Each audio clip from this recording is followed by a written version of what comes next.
Hello. Hello, everyone. I should be appearing there in a second. There I am. You ever go to change scenes in OBS and then realize, oh, I never loaded myself up? I was just about to click and I went, oh, whoopsie. Hey, everybody. Hey, Andy. Ninja Tasty Cake. Katsu, 10. Hey, random guy. Cyrus. Chicken, if you're still there. Chicken was here early waiting. That's right, Takita. That's right. I was gonna say, I think that's Takita. How's the cute bun? And the Dargans. And the Dargan bun. Yeah, we're starting to get the hang of this YouTube thing, just in time to probably try Kick next week. We're getting the hang of it. Although for some reason, while I can read you chat in OBS, it is being weird about not letting me actually type into my OBS chat, so I have to click off onto a different window to chat with y'all. But that's what the mic is for. You do get to watch a cute beige bun. You get to watch a cute beige bun solve mysteries.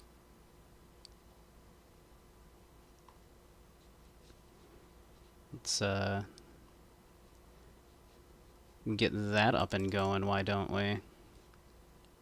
Now, ideally, I think I heard that it was supposed to save the progress from the demo.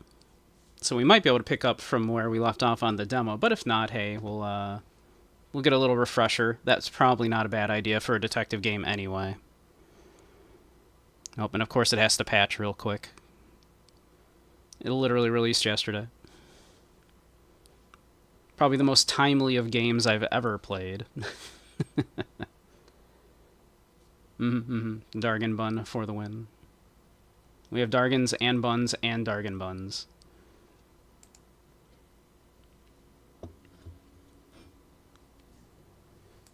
Let's see.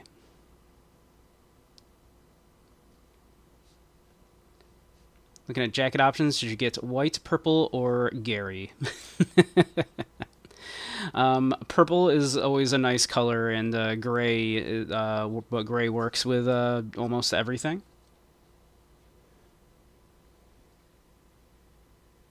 So I would say purple or gray.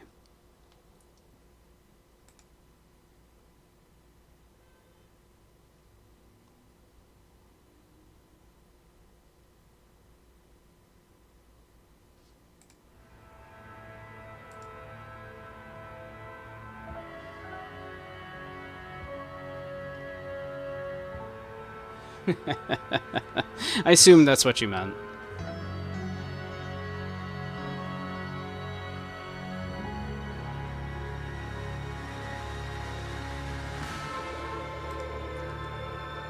Gary is also okay. How you doing, King?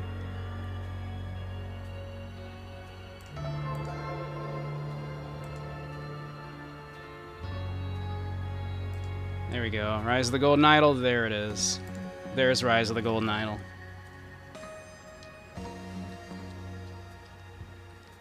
There's Rise of the Golden Idol.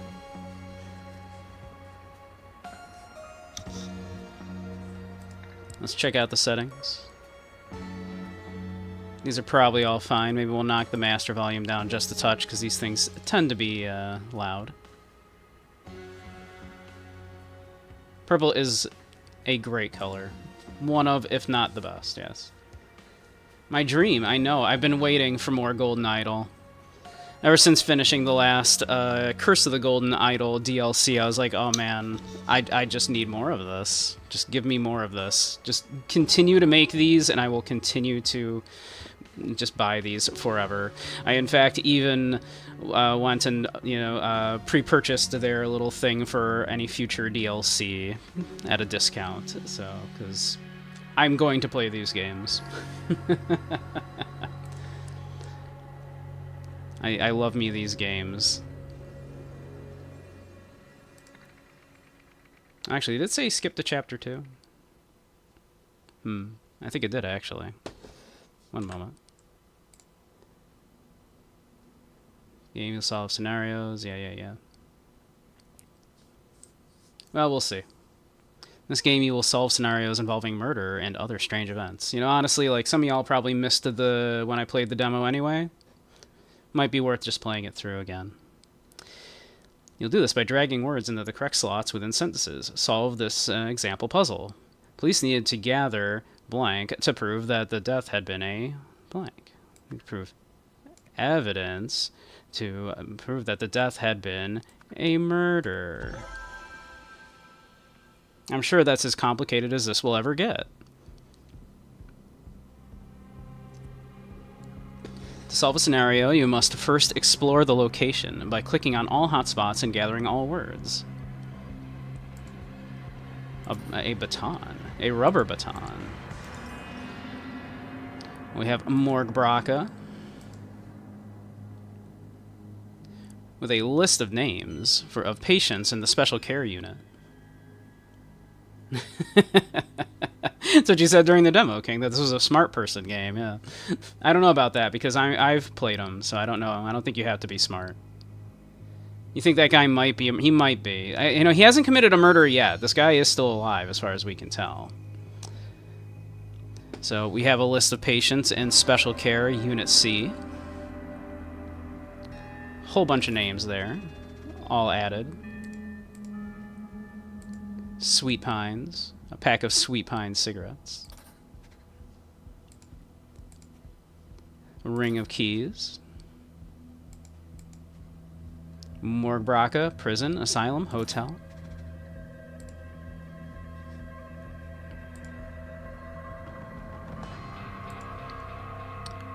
Redwood, a straitjacket. Redwood. Prom Nepal, prom, says this man. A chewed cloth strap. Next, click on the following elements in the bottom bar to open them. Words, names, and events. Well, we have a whole bunch of words. We have names, and we have events. Well, we know this man is Morgue Braca.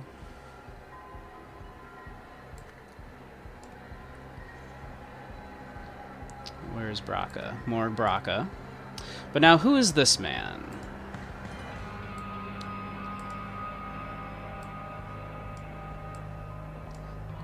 Well, we see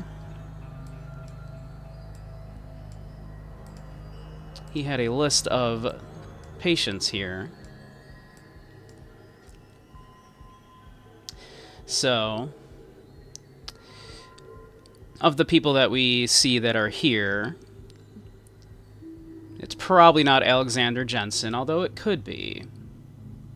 Might be Mason Turner, an accountant and a repeat murderer. I mean, possibly, right? Or Ivy Hayes, a beauty salon manager. But since the person is speaking an ancient language that we do not understand, there's a good chance that this would be Professor of Ancient Lemurian History, Auriel Toussaint.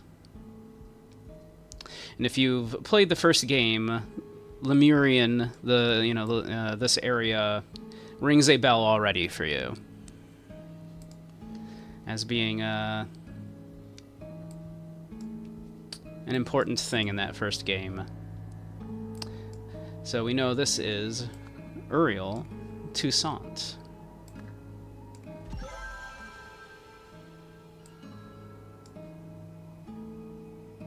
Now, the so-and-so killed so-and-so with a so-and-so from something, somewhere. Let's see, well, we know that it was Auriel Toussaint who killed Morgue Braca. And it seems he killed him with a strap from a straitjacket. In the Redwood, which is where we appear to be, asylum. And he was a professor. And again, I'm sure this is as complicated as these will get, and will require no, sideways thinking and trying to figure out, like, who these people are. You solved the scenario. Uriel Toussaint, professor of ancient Lemurian history, chewed through his straitjacket strap and suddenly strangled nurse Morg Braca in cell 202. Lazarus Hurst was the leader of the Puritanical Order Party, which governed Albion from 1792 to 1795. Some claim he used a mystical golden idol to seize power. Nowadays, though, this is known to be a myth. Of course. That would be ridiculous. It would have been ridiculous had this happened. These are, that is, of course, a very quick summation of the first game.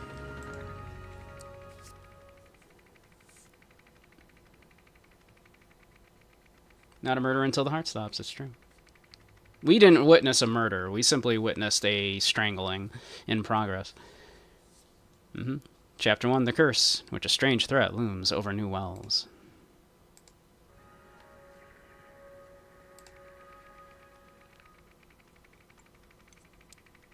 The death of a brilliant mind. Alright. Hey, Rogue, how you doing? Car engine's still running. My god, is he dead, Cyril? Dear Deborah, I am saddened to hear that Brandon's exam results have been rather poor. It seems your son has taken after his father. I warned you about marrying into that family. Mommy. Well, it seems Deborah here's mother-in-law not happy about her marrying into this family. A wedding ring. I don't know. What should we do? Well, his driver's license reads Bagman. A wedding ring. But she called him Cyril, so we can probably assume that Bagman is the family name.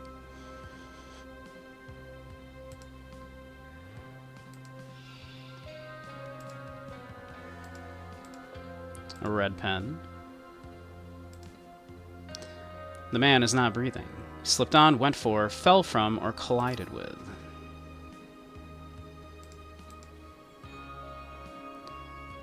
A list of names and addresses.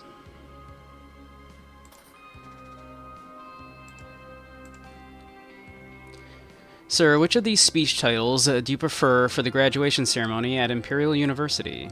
The shortcomings of Nowak's algorithms, I don't want to criticize my own work in an inspirational speech, or, in the age of computers, math is the new frontier, not great but will do. And it seems that these notes were taken with a red pen, so we can... This suggests that, of course, he is the person that this is addressed to. And since he is saying that it is his own work that would be criticized there, we can surmise that this man's name is probably Nowak. A lighter. A key. Yeah, those dates. And a pack of cigarettes.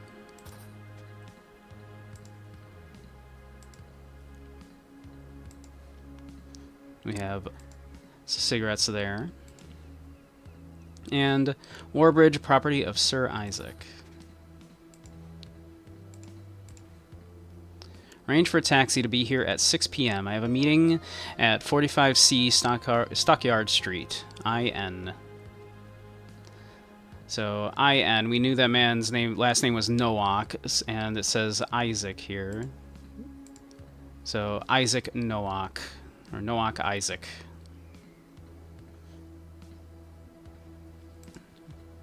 And also, the symbol on that door we see matches the key. So, this is probably Isaac Nowak.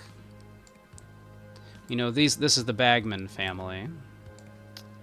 It is Cyril and Deborah, probably. There we are. Easy peasy. But now, what happened here? So, these two people discovered the body of the third person.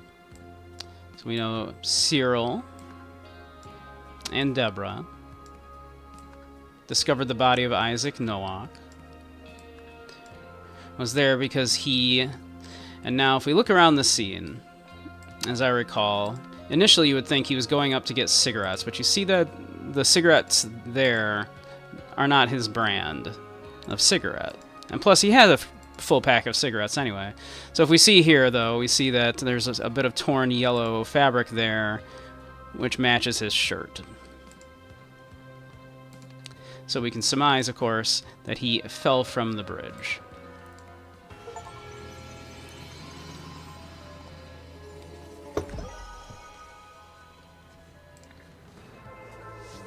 While driving home, Deborah and Cyril suddenly noticed the dead body of Sir Isaac Nowak, who had fallen from the bridge above, tearing his yellow shirt sleeve in the process.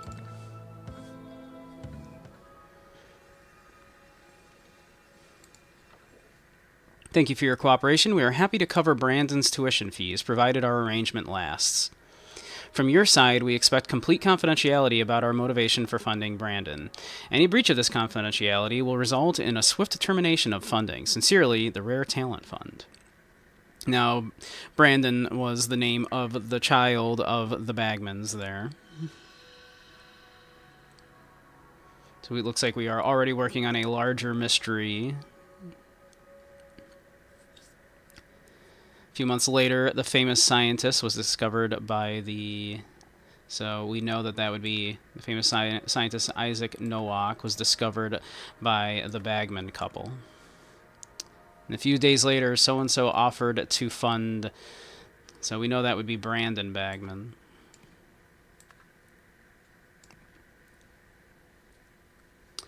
But it looks like it was the name of that organization, the Rare Talent Fund. It doesn't seem to match that yet.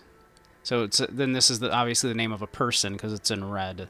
So whoever is in charge of the Rare Talent Fund offered to fund Brandon for the confidentiality about the fact that, and it's probably Isaac Nowak, had been affected by something that we've not uncovered yet.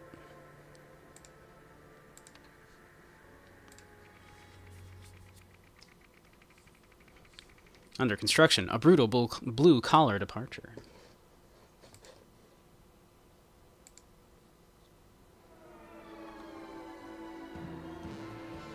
We have quite a scene, which has resulted in the death of foreman Joel Gregson, an upsetting accident indeed. This is Miranda Meadows from New Wells Regional TV. Back to you in the studio. Alright, so we know that the person who died here is Joel Gregson.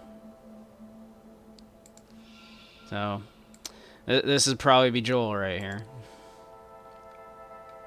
Foreman, fine, you and the boys can end your shift early today to watch the Peel game, but only if you finish dismantling the old sewage pipes in the construction pit first. These are the tasks for the coming Monday, July the 14th. Werder should start digging out the old electrical cables, and Totsky must finally demolish that red garage building. The man is not breathing. So let's see. So the name was Joel Gregson. So we know this is probably Joel Gregson. And this is Miranda Meadows.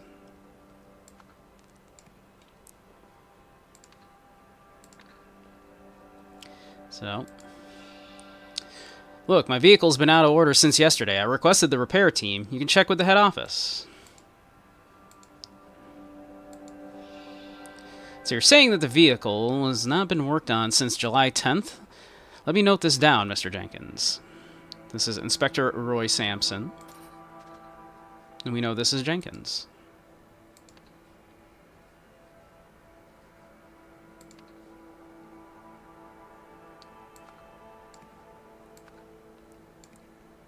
Let's see. What did he say his name was?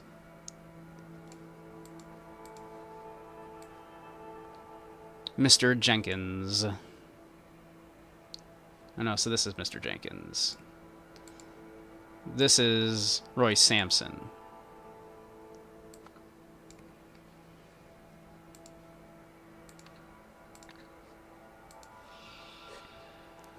Shit, shit, shit. And we missed the Peel game as well, Ted. It was all for nothing. Yeah, shit happens, Monty. Shit happens. So we have Ted and Monty.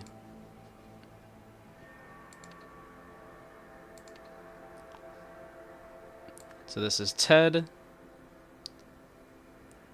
Where's Monty? There's Monty. Ted and Monty.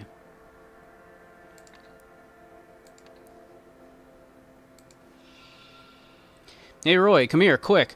We got another corpse. It's fresh, but there's something wrong with it. This is Inspector Ian Worth.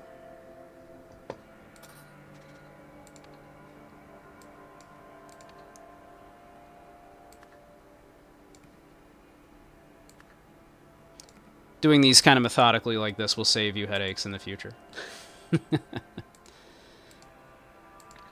Of you having to re-click on things a bunch of times to figure out, wait, what was that person's name? What's Ian Worth? I mean, can anyone really judge the worth of a man?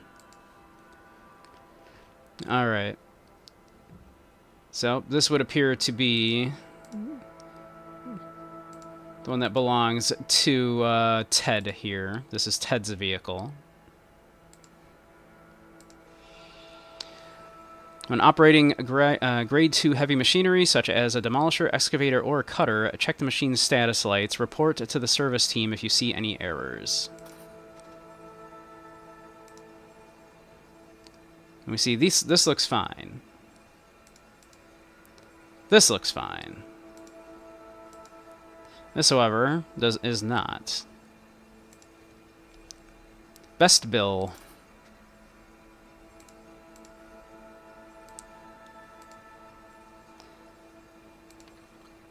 Alright, so we have these vehicles. So, let me see. This one. So we know that's you.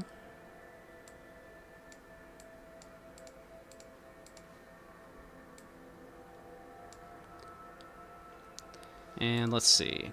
I believe it was you who said that your vehicle has been out of order. So that's you. So that must be you.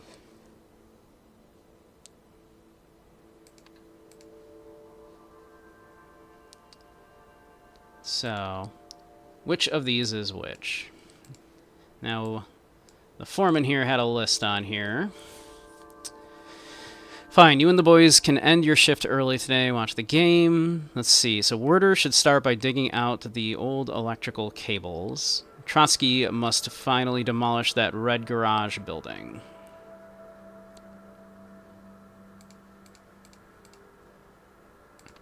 Oh, and I think there is something in here. Yep, we did not discover this here. Luke Brown. There's easy work at the old docks. Ask the locals for Hunter Wolf, Benny Crystal. The man is not breathing.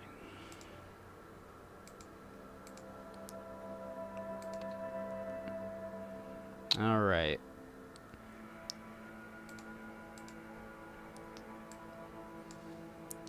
So,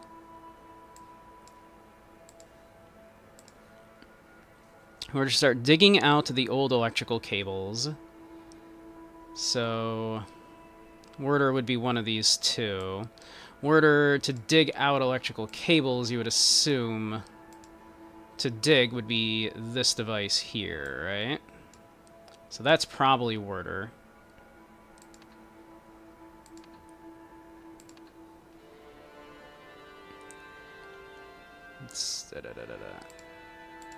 Let's see. Werder.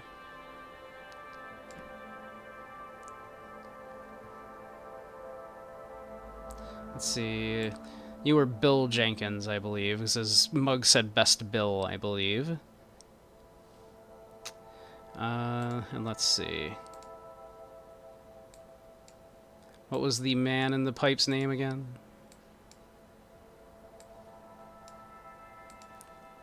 Luke Brown.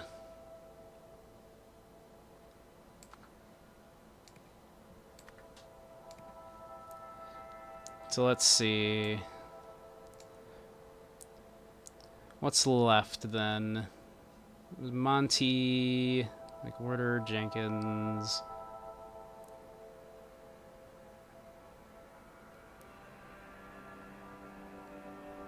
Let's see.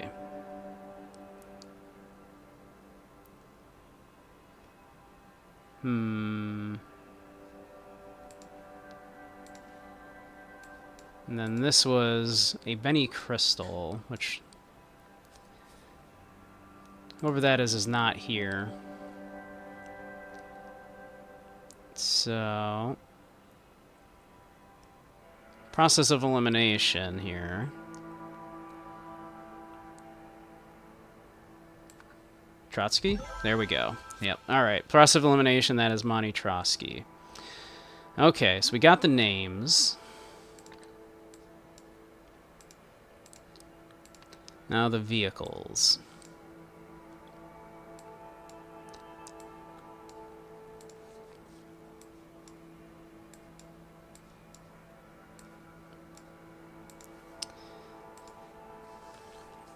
So Werder should... So Werder was Ted, so that should start by digging out the old electrical cables.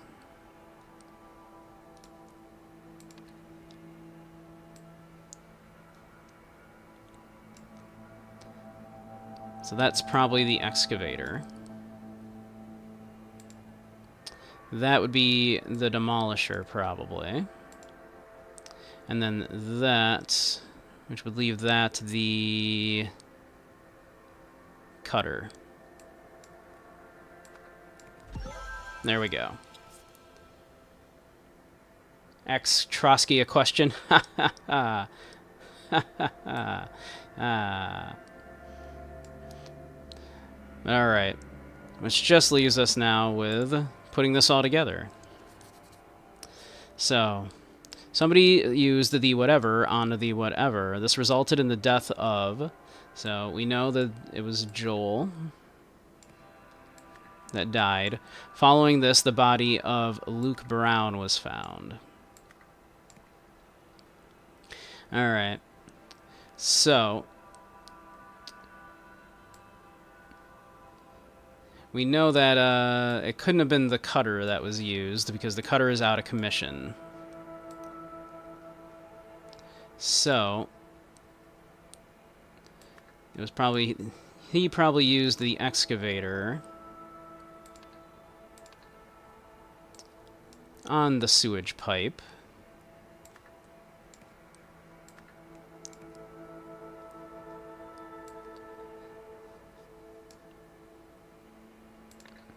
Yeah, so it was Ted Werder used the excavator on... no, incorrect.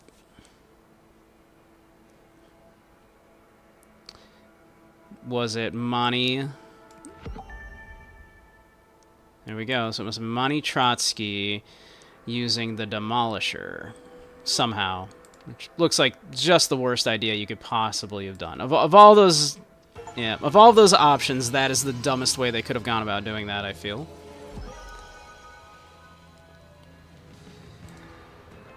You've solved the scenario. Foreman Joel needed to remove a sewage pipe, but the cutter vehicle was out of order. Not wanting to miss a peel game, he asked Monty to use his demolisher instead. This led to Joel being crushed by the pipe. Police arrived, and during the investigation found another fresh body inside the sewage pipe. Please laugh.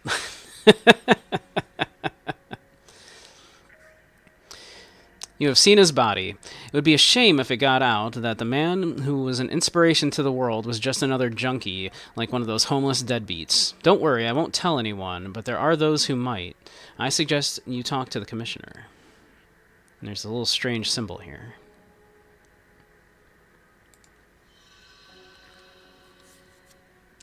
During the construction yard accident, the body of... and, whatever their name was. What was their name? We just saw it, and yet I already forgot. It was found in a sewage pipe.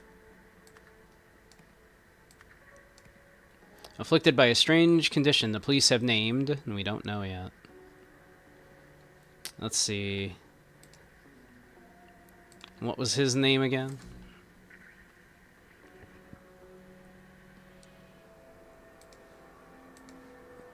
Luke Brown. Let's see. Exit scenario, Luke Brown.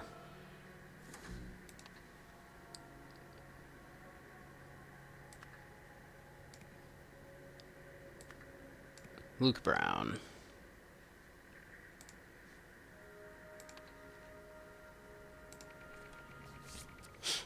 Newsflash, the sudden announcement of a sinister cult. A cult in one of these games? What are the odds?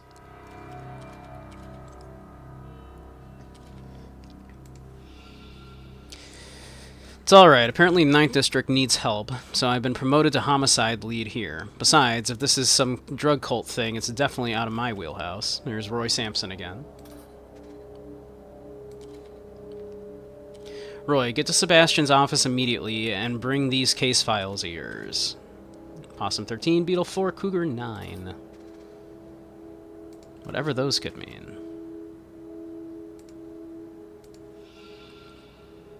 What the hell, Roy? Thought you called this conference. What is old Seb blathering about up there on the podium? Are you off the case? What's a bloody demonic drug cult expert? Never heard of it. I think the edit you're working on is done, doing the final checks. Nice. Nice, nice.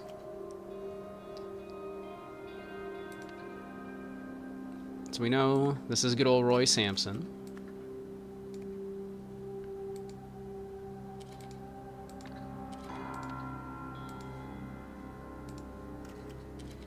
Yep, that's Ian Worth.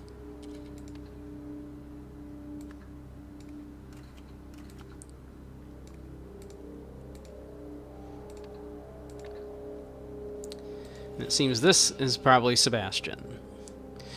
Those are the two topics we wanted to cover today. I can offer you 5 minutes for a couple of questions now. Press conference at 1 p.m. on December 7th. They expect updates on the high-profile case and the string of bum deaths. So this is Sebastian.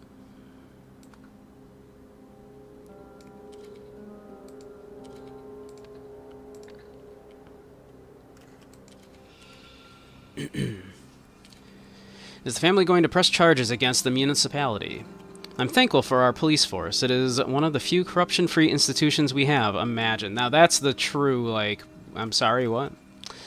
As the commissioner said, the death was a tragic accident. Why do the police call the cause of all these homeless deaths the Red Curse? Is there really a demon-worshipping cult?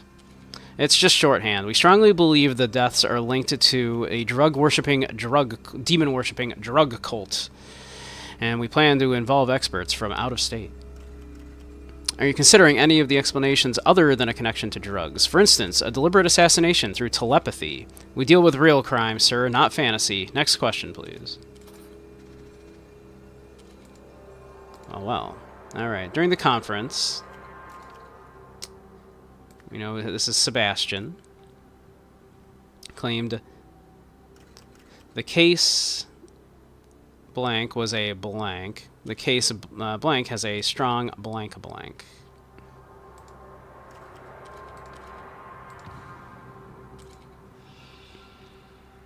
I appreciate you joining me, Jack. It's nice to see a familiar face. These vultures are after Father's reputation.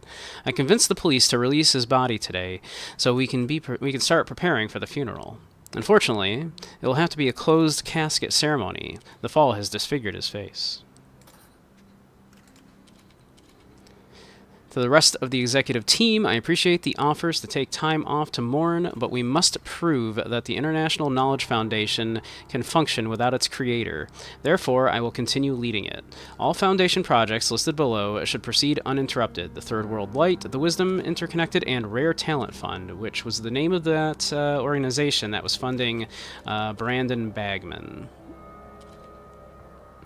C-O-E-N. I know we haven't been close lately, but I had to come and support my cousin. Don't worry about the closed casket thing. Your father was the greatest scientist of the modern age, and I assure you his legacy will live on. Let's see. So, this was Jack.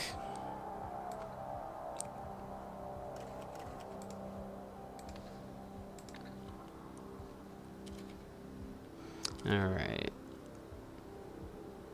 So did we clear everything out on here? Okay. Let's come up here. And we see a number of corpses. Alright. Hemorrhage from bullet wounds, murder, unknown, connected to Cougar 9, blunt trauma to the back of the head, or asphyxiation with rope, suicide.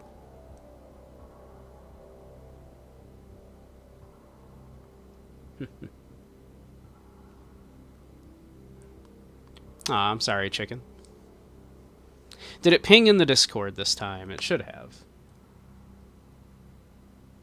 Yeah, you were in here before, like, way before hand, yeah. Hey, Necro. How you doing?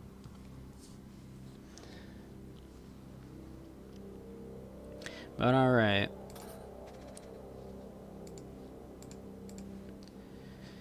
Tiger 98. Beetle 4. Monkey 34. Gecko 71. Hemorrhage from bullet wounds, etc., etc. Okay. Apparently you have to toggle those in YouTube. I don't use YouTube Live chat, though, apparently. Weird. Yeah, I mean, I had it scheduled, so it theoretically should have, like, once it did go live, it should have propped. I don't know. YouTube's confusing.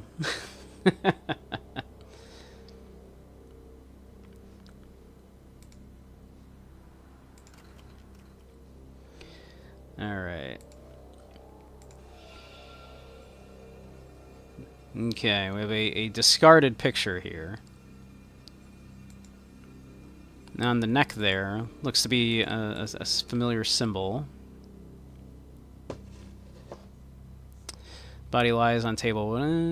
His death is linked to the...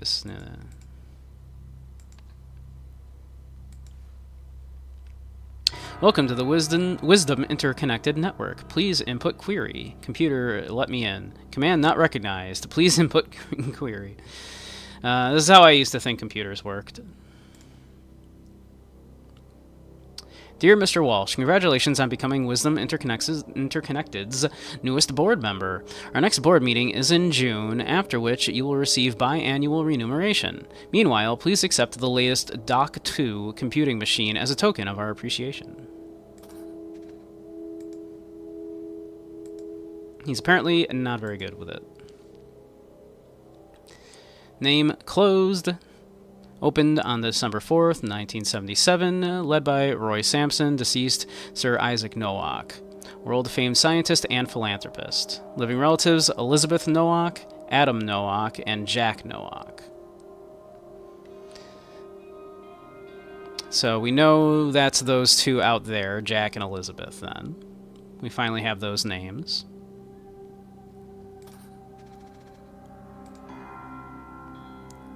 As well as, we know Sebastian's last name now is Walsh.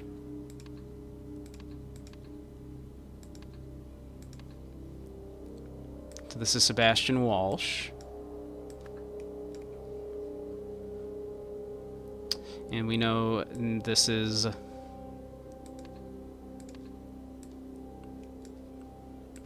Elizabeth Nowak, and then that is Jack Nowak. Making that again Sebastian Walsh. Alright. Cool.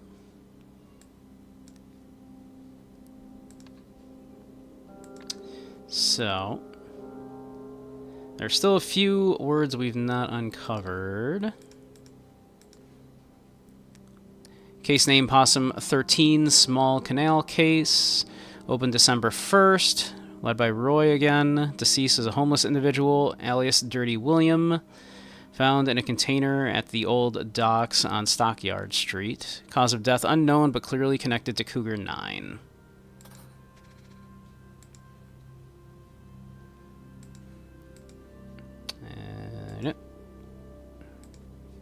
Let's see. There we go. Case name Cougar 9, the Red Curse cases. Opened July 11th, 1977, led by, again, Roy Sampson. First victim, Luke Brown. Potential witnesses and suspects, Benny Crystal, friend, and Hunter Wolf, work. So, yeah, we remember finding him, and we remember the name on his note there was a Benny Crystal. Alright. So that should be all of the information we need to piece this together. So... Alright. During the conference, they claimed that the case, whatever, was a... Let's go back down and check this out again.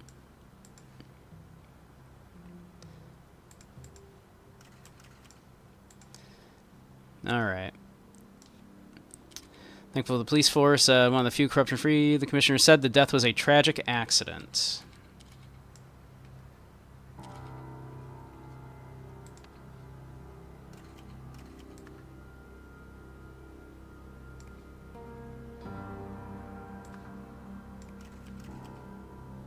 Alright.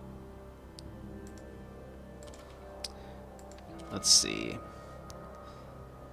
Thankful, as the commissioner said, the death was a tragic accident. So that would be the death of their, you know, Nowak there. Of Isaac Nowak. So... Well, they wanted the code name for it. So, out of these ones, we know that this must be Isaac Nowak. So, Beetle 4.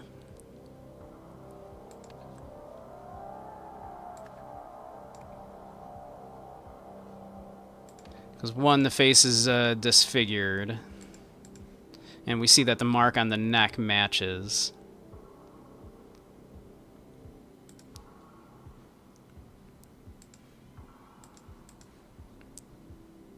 And so, but unknown, connected to Cougar 9.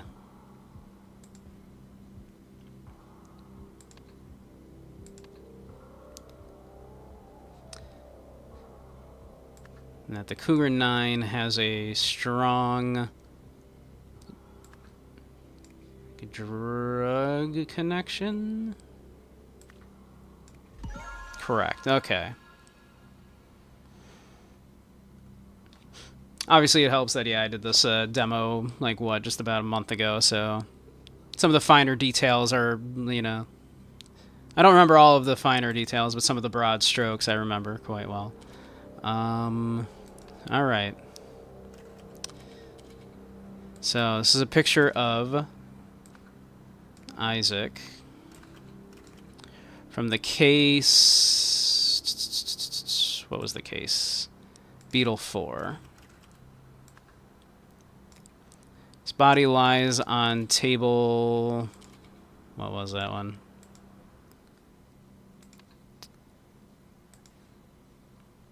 So, table B.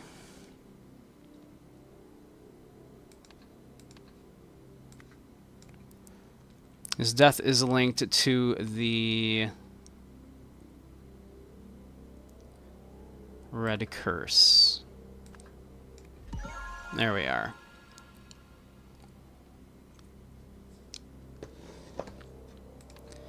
Finally, alright. So New Wells Police scheduled a press conference to announce that Isaac Nowak... we don't even have the name there. Let's see, yeah, okay. Announced that Isaac Nowak had been the victim of the... They were going to say that he was the victim of the Red Curse. Before the conference...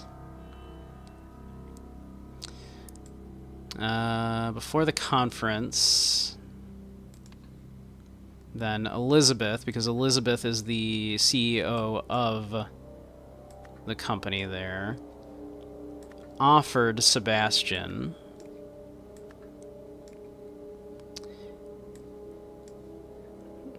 him a board position and a computer. As a result, during the conference, Sebastian declared that Isaac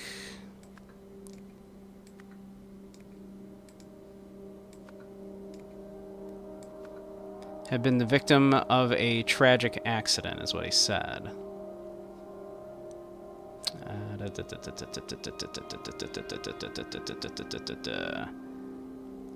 Where is it? Tragic accident. There we go.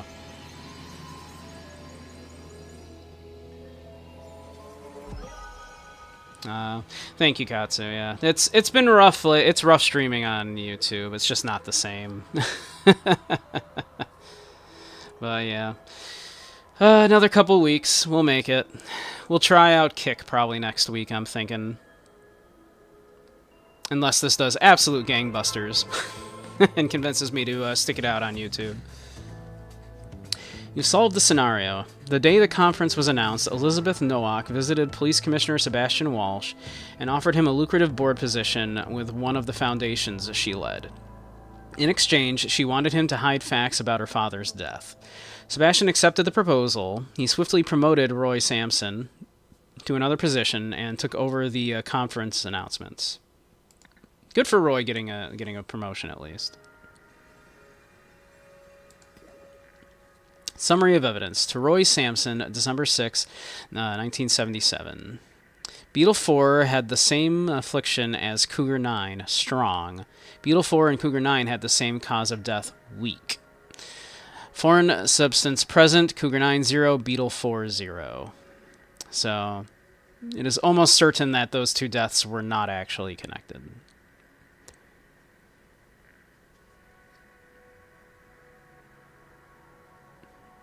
Yeah, none of the foreign substance was found in either Cougar 9 or Beetle 4.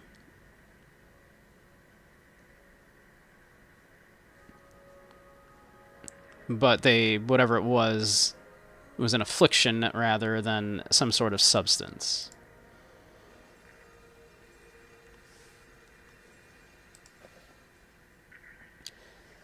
Cougar 9 notes, notable places, Benny's Place, it was a drug-pushing office, 3 warehouses in the old docks, FARP warehouse, would not let us in without a warrant, the old warehouse decommissioned in 1950, homeless congregate there, street-side warehouse, completely empty with evidence of recent cleaning.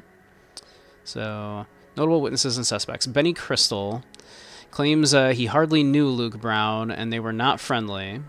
Luke had the note from Benny Crystal, as I recall. Advised contacting Hunter Wolf, who has a workshop in Steelside Warehouse and offers odd jobs to people like Luke. Yep, that was the note that we saw, was that. Hunter Wolf was unable to find this person, no traces in the Steelside Warehouse or anywhere else in the docks. Well, I'm sure that won't be important, right? Alright, we should have all the information we need here. Okay. During a construction yard accident, the body of Luke Brown was found in a sewage pipe, afflicted by a strange condition that the police named the Red Curse. A few months later, the famous scientist Isaac Nowak was discovered dead by the Bagman couple. After being contacted by somebody was worried that everyone would think someone had been okay. So this is... After being contacted by someone, that was Elizabeth, was worried. Elizabeth Nowak was worried that everyone would think that her father, Isaac Nowak... Where's Isaac? Isaac Nowak had been a drug user. A few days later, Elizabeth, again there. offered to fund Brandon Bagman's tuition in exchange for confidentiality about the fact that, again, that's Isaac there,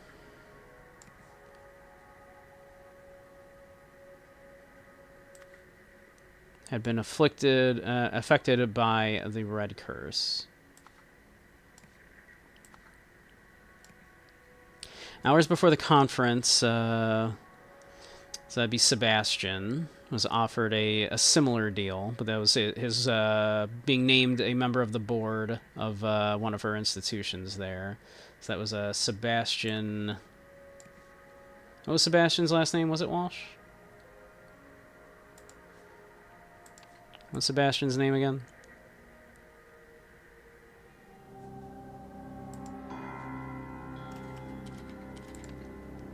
Yep, Sebastian Walsh.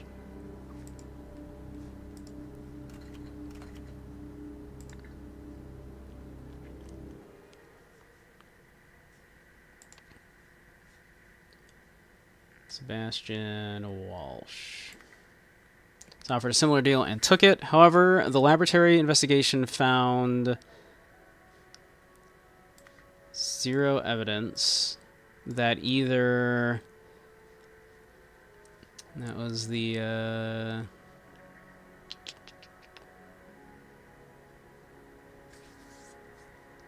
Cult drug reds... that either... whatever victim had been a... whatever. That either Red Curse victim... had been a drug user. There we go. So yeah, it is some sort of affliction, but it is not drug-related, it seems. Shortly before his death, Isaac Nowak went to meet someone at the... I think it was the university? Let's double check this. Where was he headed to?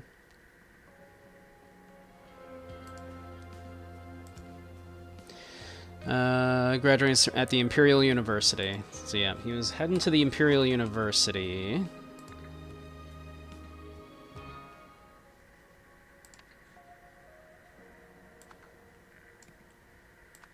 A few days later, someone connected to the... Sony provoked someone into bribing someone who stopped the investigation into... So, Isaac Nowak. So, a few days, someone connected to...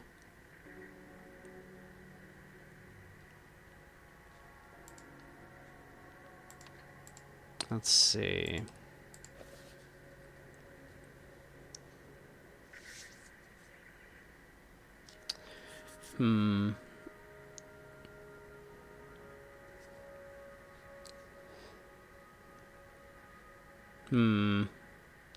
Someone connected to Steelside Warehouse?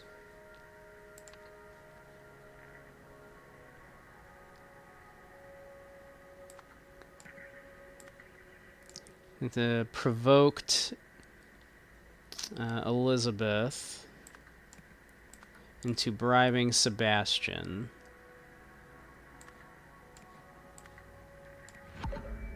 Not quite. We're close.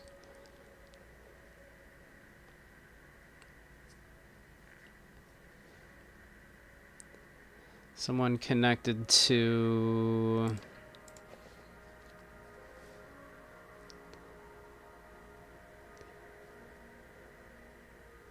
Steel, not the steel side, so the Farb warehouse, they would not let wouldn't let them in without a warrant.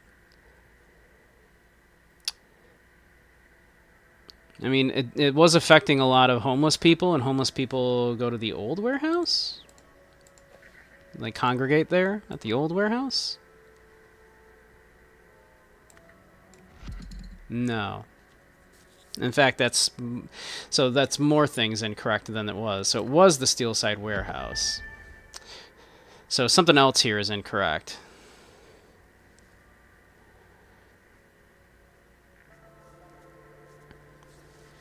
A few days later, someone connected to the Steelside Warehouse provoked somebody into bribing someone else who stopped the investigation into...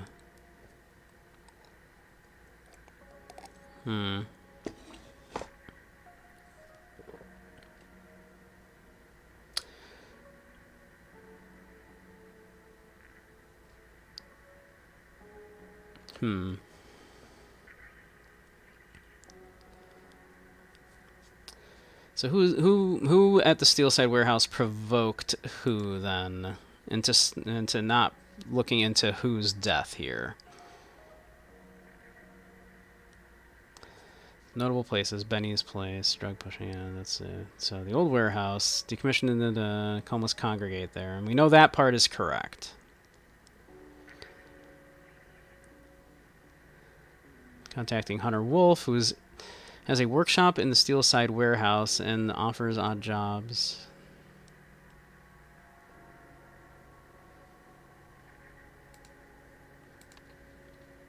Because, yeah, this is correct, because if we try to change it, now more than 2 things are incorrect. So only 2 things are incorrect here.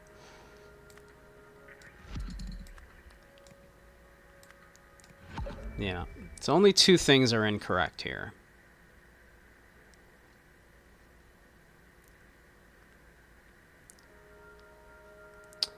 I mean, he was on his way to the Imperial University, right?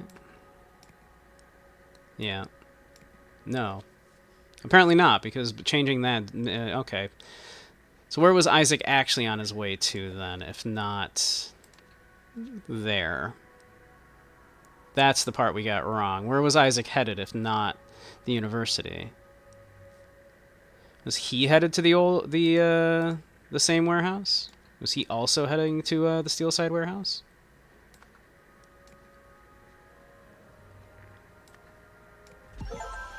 He was. He was okay. That does make sense, because he was afflicted by the Red Curse, and the Steelside warehouse seems to be where other people that were affected by the curse were coming from. So that makes sense. I can take this gilded brass trinket of scrap metal, and you can have 3 soul for it and call yourself lucky.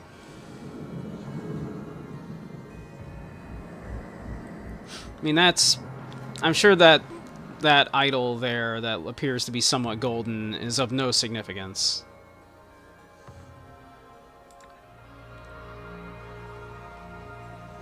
I'm sure. Several years earlier, Chapter 2, The Pursuit, in which a lost power is sought. So this is a few years earlier. Okay. We got nothing there yet. Nothing here yet. Alright, now we're in at least the brand new stuff. I'm excited. I'm very excited. The Zen Center Rendezvous.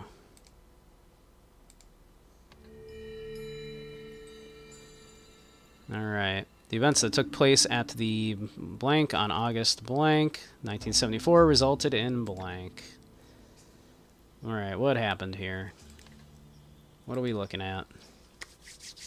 You're listening to the Psychedelic Hour on Rock FM this fine Friday evening. That was Bad Rug with their short-lived hit, She Pulled Back From My Kiss. The song enjoyed some success earlier this year, but quickly fell right down the charts. Oof!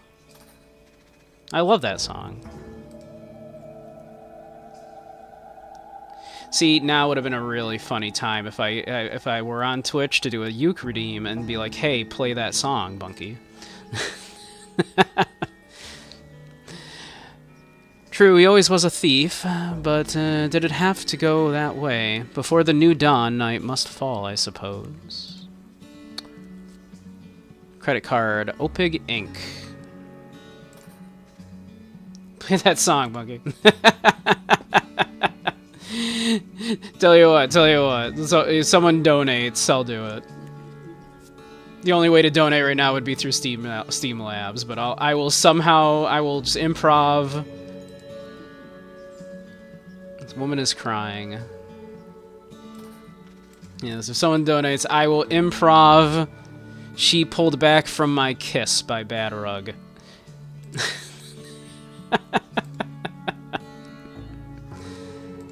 Something's burning. A passport. Well, that's suspicious.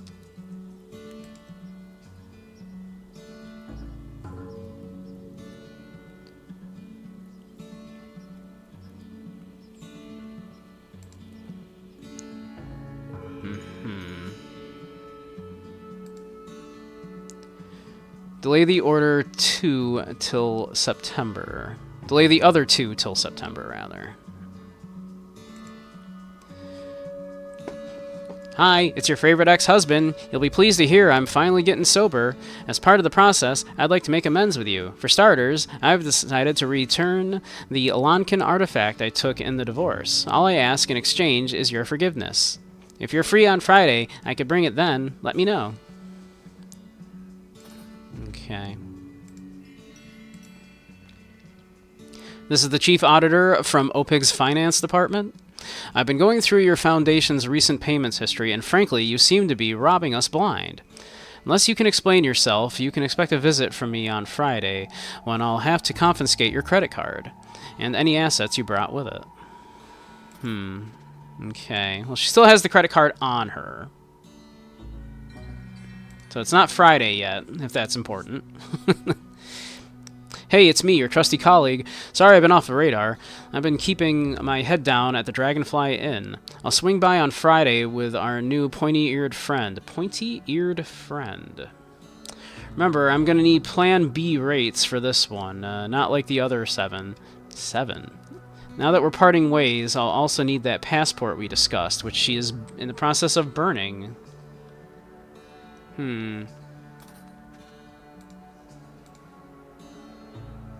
So both of these things were going to happen on Friday, so this must be just before Friday. She is still in possession of the credit card and is burning the passport that her colleague here wants. Okay.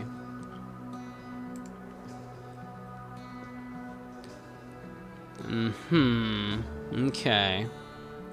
I see.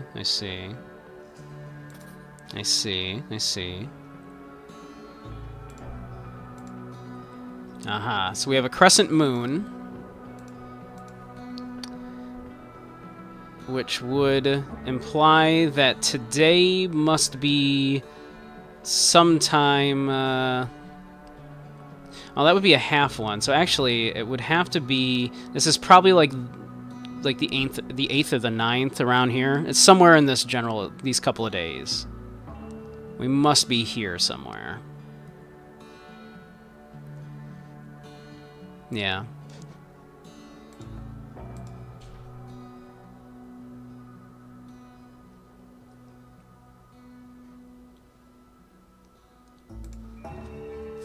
Drawer, spray, sprayed.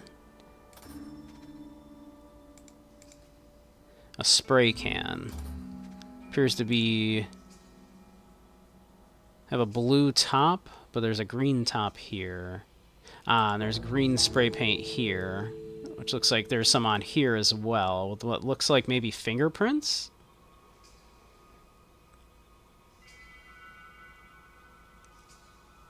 Something was spray painted green.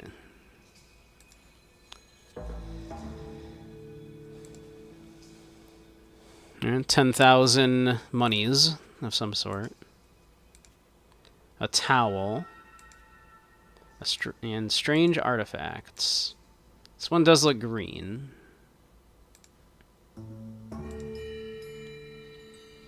City Gazette. Eccentric Historians Harmony Foundation receives millions for undisclosed project.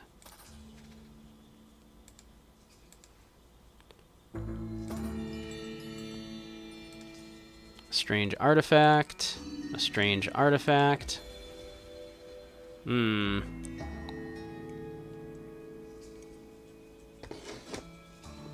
I'm enjoying some tea. So all of these are accounted for except this little statue here, this little friend. It appears the rest are check marked.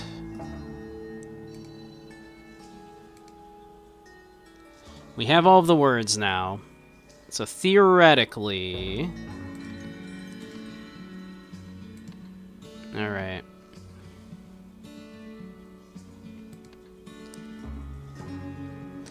The events that took place at the blank on August...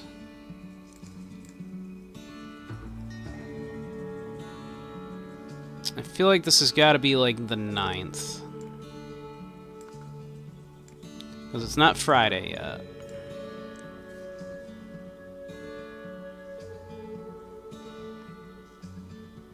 Let's see, resulted in...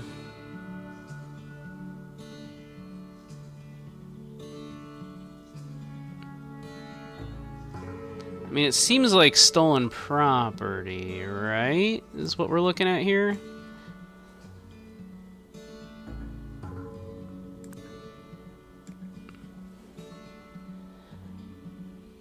This is the Harmony Foundation? No.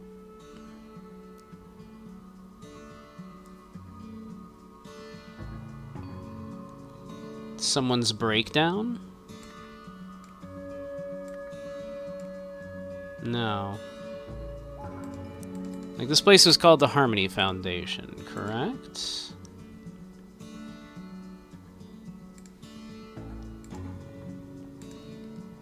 Delay the other two till September.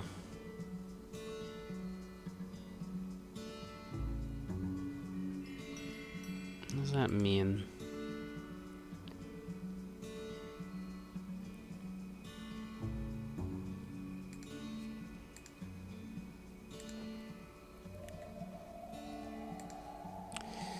Joe, he always was a thief, but did it have to go that way? Before the new dawn, night must fall, I suppose.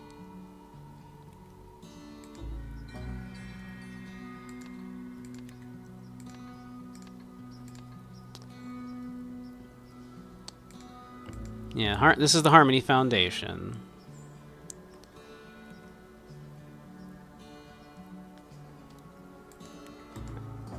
I mean, she's still in possession of the credit card that was supposed to be confiscated on Friday. So this is before Friday.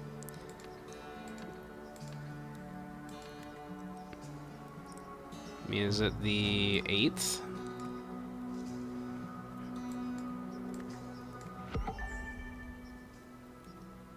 Okay. So it's the 7th. Fair enough. All right. We knew it was one of the days before Friday. That makes sense. Okay. So then this resulted in... I mean, it seems like stolen property.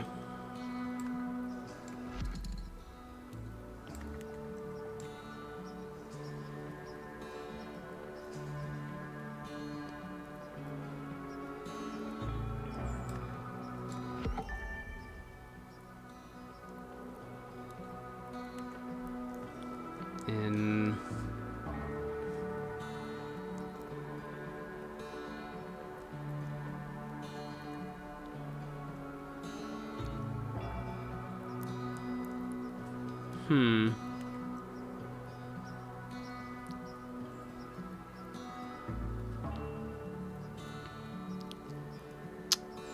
What's incorrect then?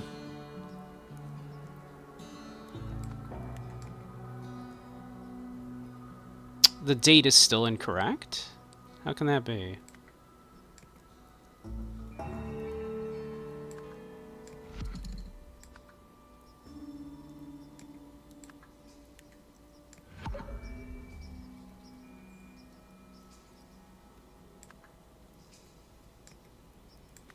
Huh. How can this be? It's a crescent moon.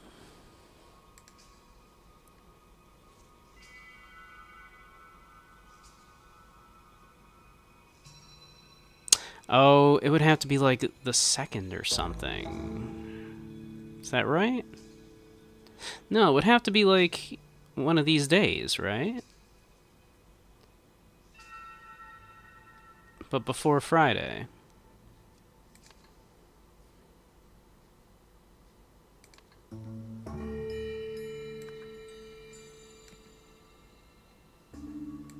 2 or fewer incorrect.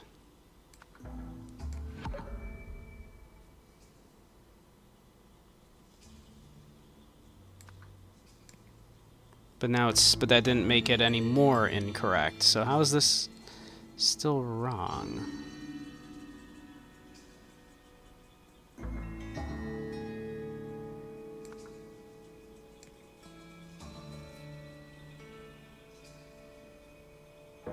So it's somehow this number is still what's incorrect here.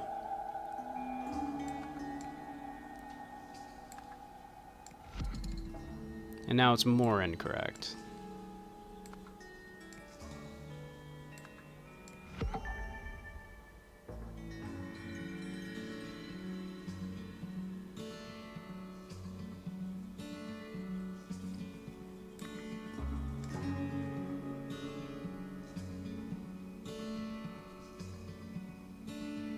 Thank you for the subscription, Tars.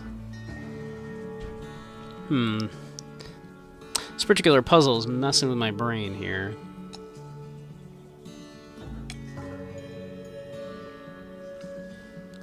Events that took place at the Harmony possession on August something resulted in someone's,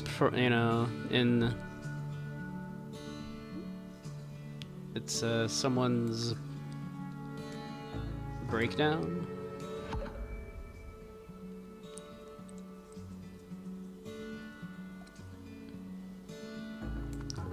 Nervous breakdown? No. So it is still someone's breakdown, right?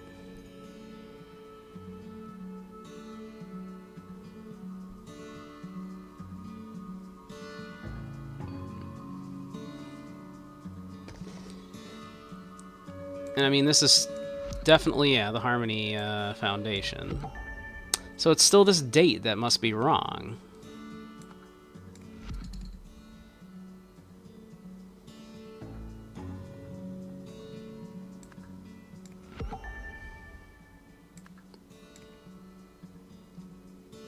No, because that's still that didn't make it any more incorrect. So it's someone's seizure? Did it result in someone's death? It doesn't seem like someone died. Is she burying a body out there? I just didn't notice. It doesn't look like there's a body under there. Maybe.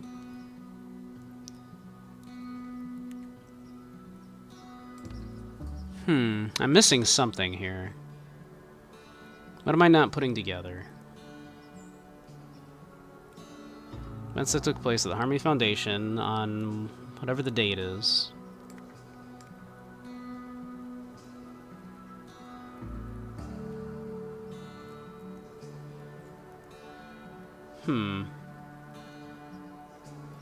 Alright, let's see. True, he always was a thief, but did it have to go that way? Before the new dawn, night must fall, I suppose.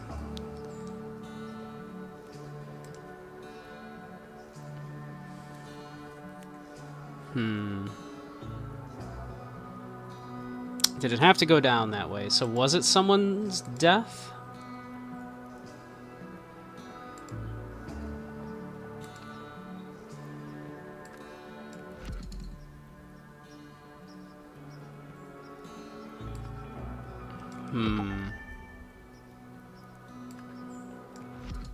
Okay, so those are both... It is definitely someone's death.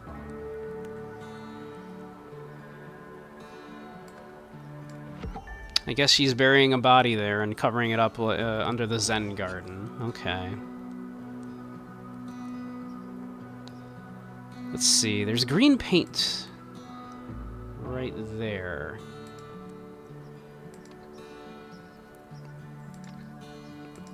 What happened here exactly? And there's the green paint.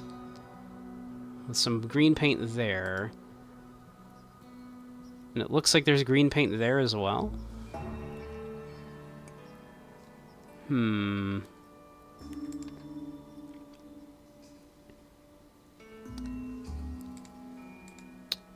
What am I missing? Apparently there's something up with the date. Delay the other 2 till September. So only one of these things happened. Is that it? Your favorite ex-husband, you'll be pleased to hear I'm finally getting sober. As part of the process, I'd like to make amends with you. For starters, I've decided to return the Lankan artifact I took in the divorce. All I can ask in exchange is your forgiveness. And I suppose it is the artifact here that is gone. So the other 2 are the seizure of the credit card and... off the radar, and remember, I'm gonna need Plan B rates for this one, not like the other 7. So maybe it is after, because the others were delayed until September, so it is after.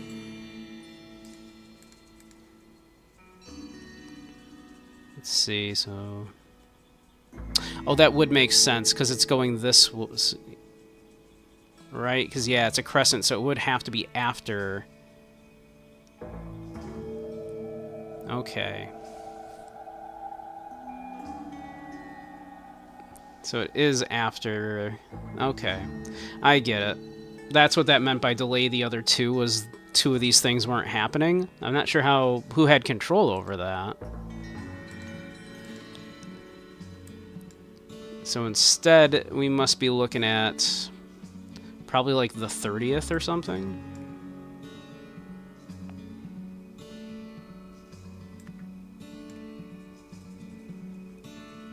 Let's see. Maybe the 29th? 28th? 27th? No, it would have to be after the 27th.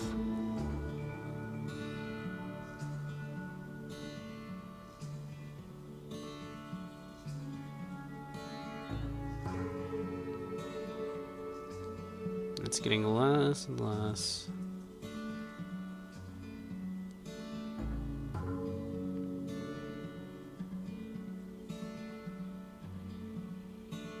Oh, it would have to be this week.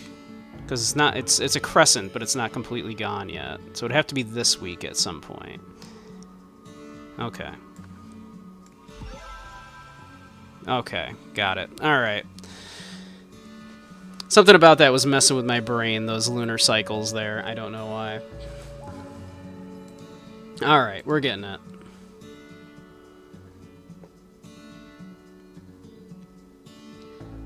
Alright. So and-so visited so-and-so to something and something for something. Let's see. In response, somebody with the blah blah blah, the results, something, something, something. We have all of the words, so we should be able to figure this out. Alright.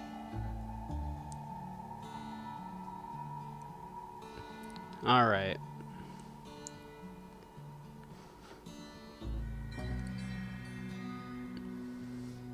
So...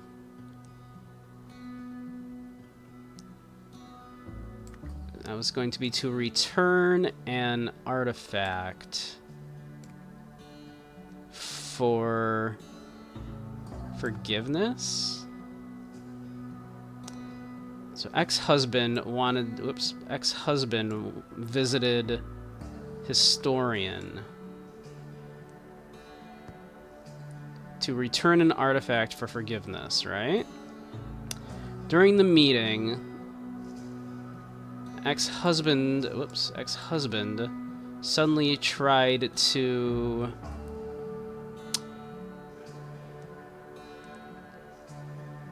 I'm going to say rob, because it said he was always like a thief, right? Tried to rob the historian.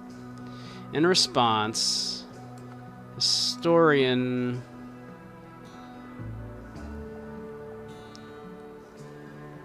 sprayed him with the spray paint.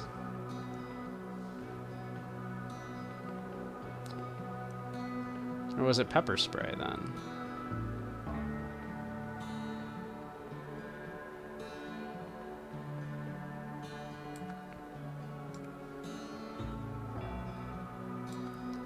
pepper spray. And then...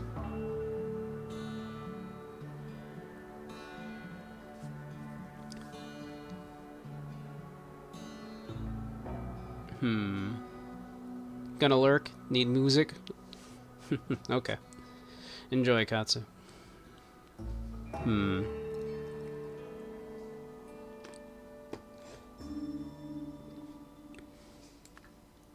Sprayed ex-husband with pepper spray. And then...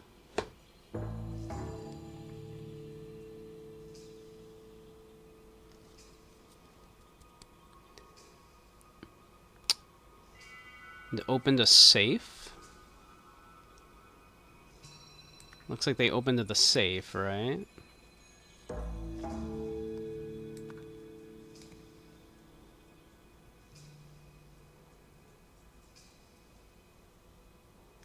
So as a result...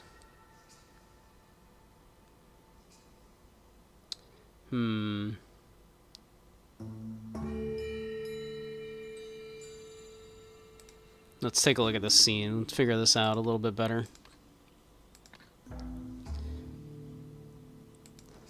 Alright. Like, she's crying. Maybe she's the one that got pepper sprayed?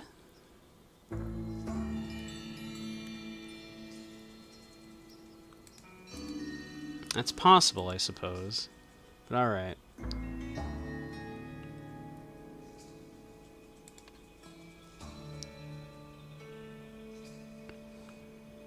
Right, because that's how that went down here. It's your favorite ex-husband. You'll be pleased to hear finally getting sober. As a part of the process, I'd like to make amends with you. For starters, I've decided to return that Lonkin artifact I took in the divorce. All I ask in exchange is your forgiveness. Okay. So he was there to return the artifact, or at least that's what he claimed. To return the artifact for forgiveness. During the meeting...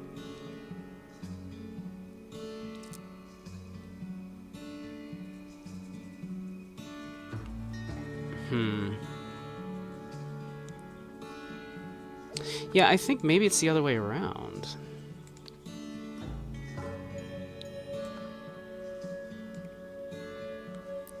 During the meeting, did she suddenly try to kiss him? Is that what... that no. Right? Where's the indication that that would be it?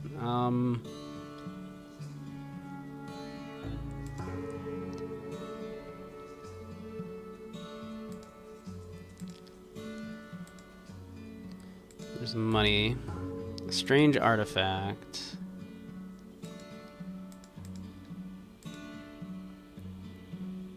So all these other artifacts are accounted for, but not this one. Do we see it anywhere?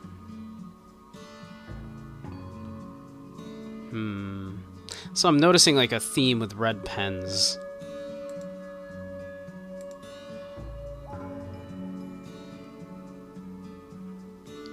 What happened here exactly? There is a shovel there, so okay, I guess that would indicate that she buried something. Okay. Also, there's some more paint there.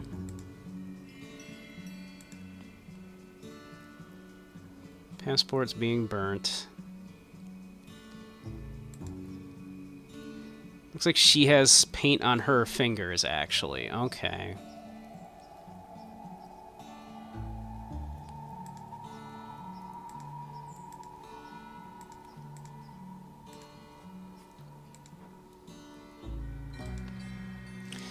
So, during the meeting,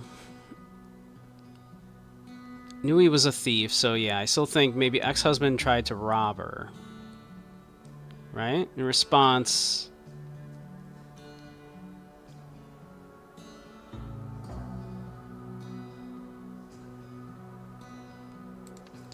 As a result...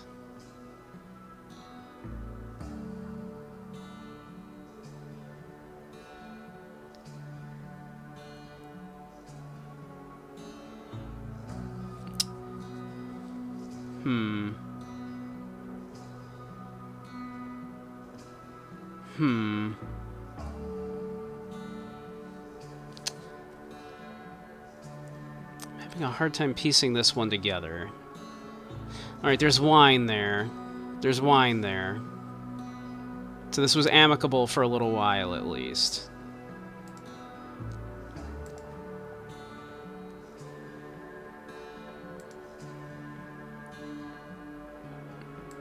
This was at least amicable for a little while.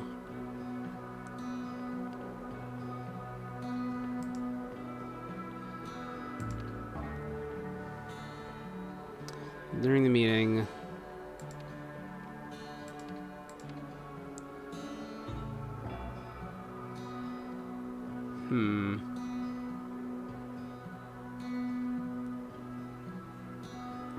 I feel like...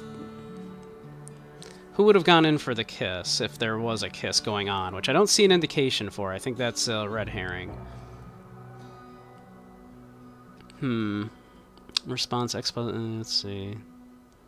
The pepper spray, and then open the save.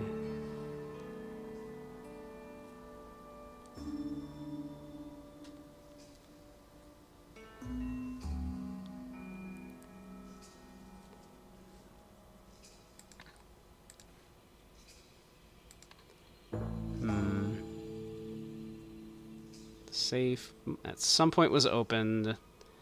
The rug was pulled out there. Like the green is on the hand of, you know, the historian here.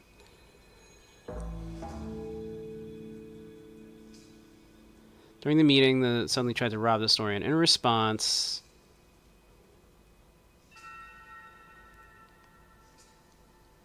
ex-husband.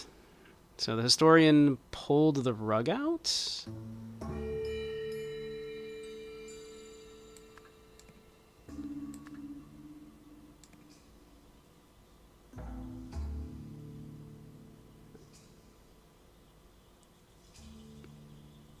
Or,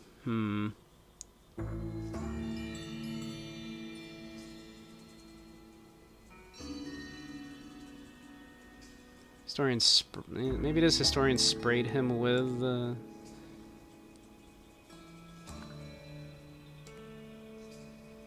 sprayed with the pepper spray and then opened a safe.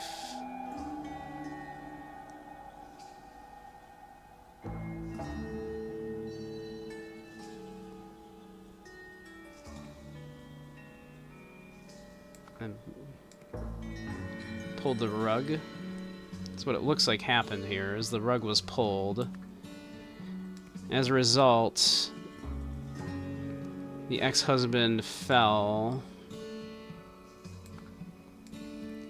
and hit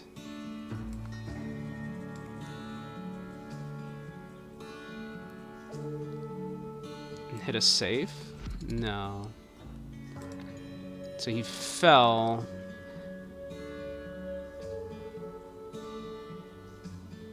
Oh, and it looks like he fell out this way. I see. She pulled the rug. He tumbled out the window here. Fell here.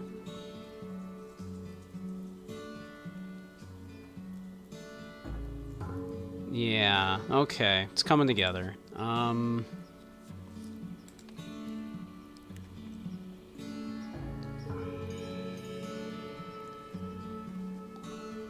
Pulled a rug. The result, fell and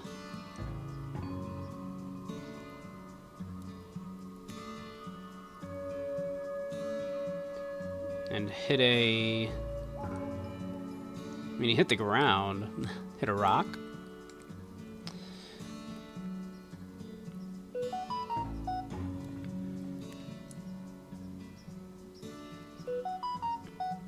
Phone, please.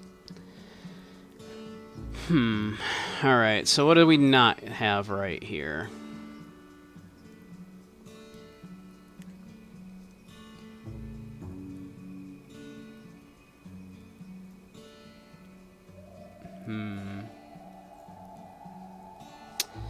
Something's not right here.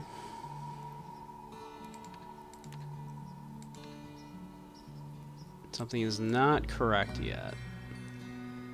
I mean, if several things are not correct. What are we missing? Suddenly tried to... I mean, she did say that he was a... yeah. He always was a thief, but did it have to go that way?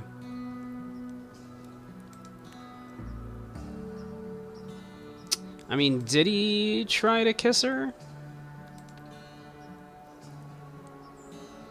Like, is that what happened? They were having wine, it looks like.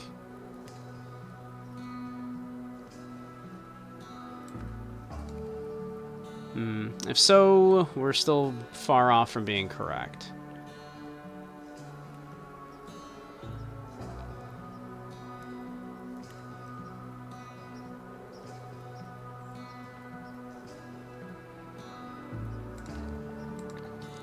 I mean, it wasn't... It was the ex-husband, right? Gonna need a plan B rates for this one, not like the other 7. Now that we're parting ways, I'll also need that passport we discussed. Maybe that's why she's burning the passport. Was it the colleague instead? Do I have that part wrong?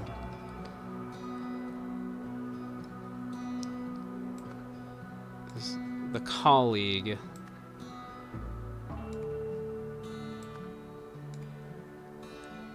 Tried to rob her.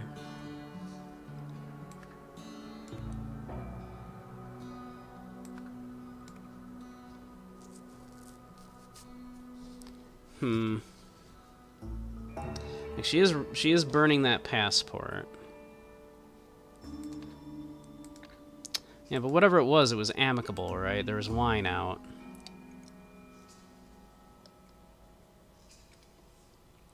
Like they were enjoying some wine.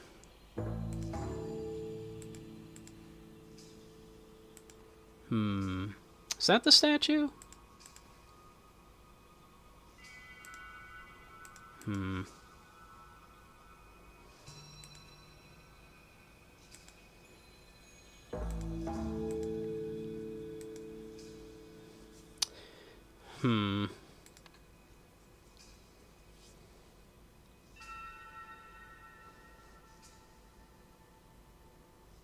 Oh, so this would be... wait. So we got something else here. What was the colleague there for, again?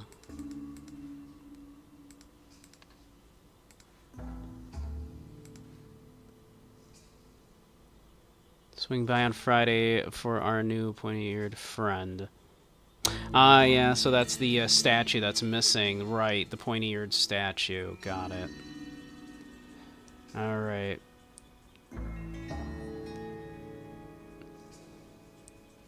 Alright, so he came by for the statue.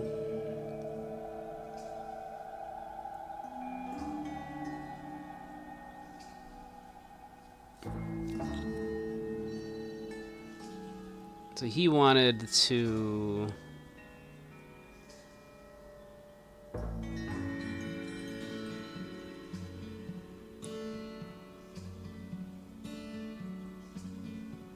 Huh. Well, he still wanted an artifact. But he wanted it for money. Okay, we're getting closer. Alright. So he didn't want to return the artifact, though. He wanted to exchange it?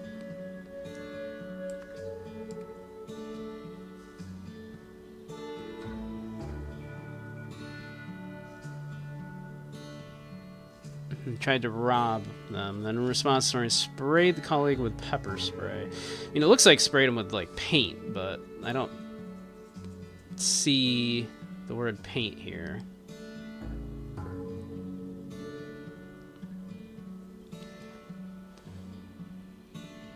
And then...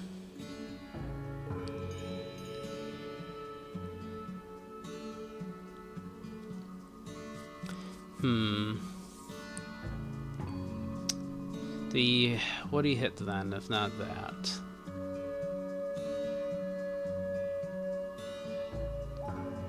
Hmm.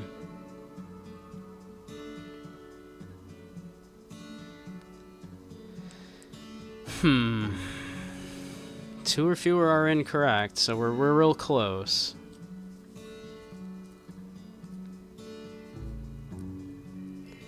During the meeting, colleague tried to rob historian. I think these parts are correct. In response, historian sprayed colleague with pepper spray and then pulled the rug. Or would it be... And then as a result, he fell and hit something else? I don't know.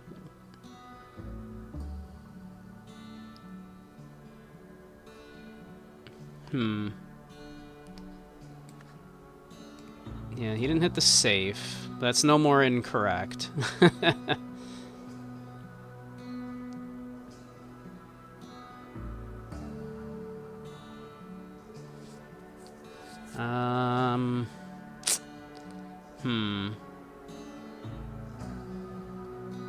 Sprayed the colleague with pepper spray.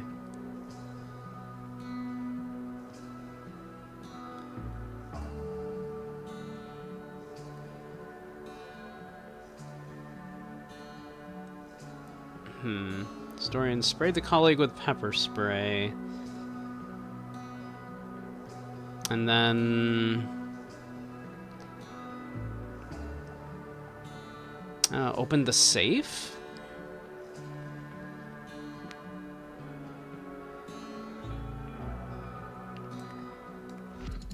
Yeah, that's not right. So pulled there is correct.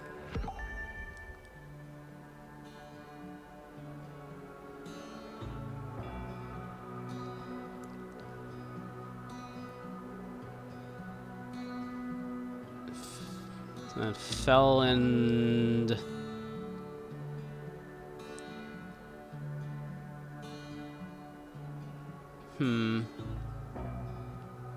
Colleague fell and... I mean, he just kind of tumbled out of there is what it looks like. He hit the ground, you know?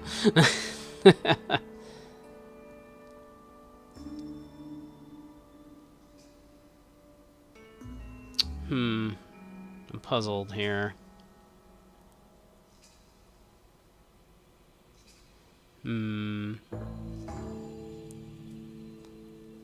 As a result, colleague... I mean, are they asking for a different sentence there? The historian...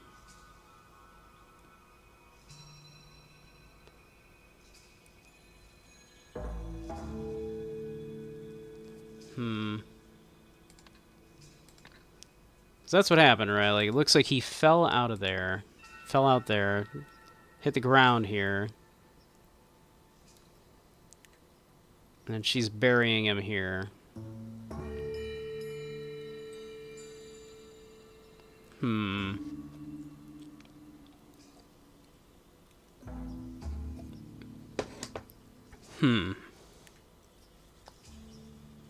Not sure what it's asking.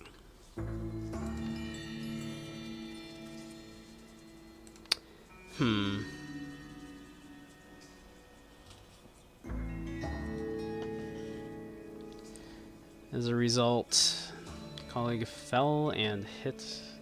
I mean, you would think rock, but it's not really a rock. Like, he fell and hit the ground out here.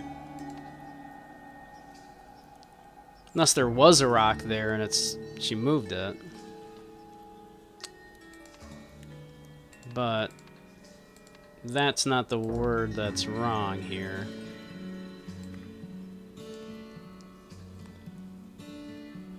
Okay.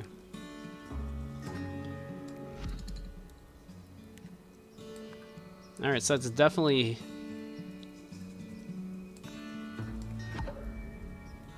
That's definitely one of the words. Alright. So it is definitely hit there. Hit the drawer? No, definitely didn't. So that was correct, actually, and so it is hit a rock.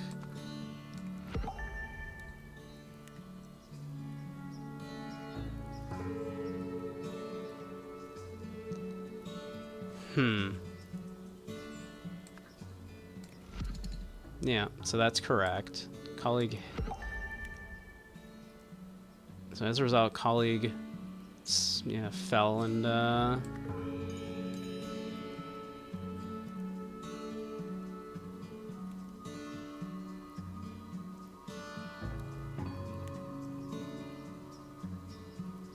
but that's no. So it's got to be fell and hit a rock. It has to be then.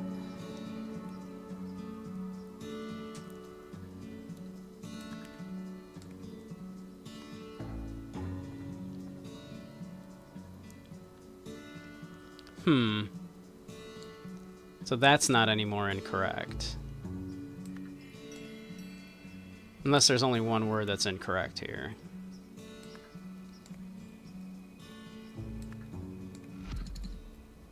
Okay, that's more incorrect than it was.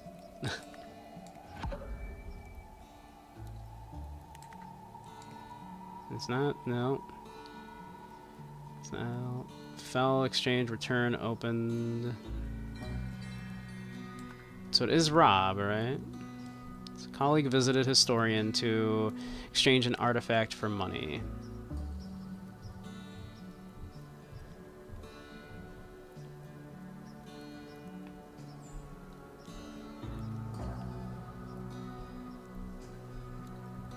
I mean, that's gotta be right, right?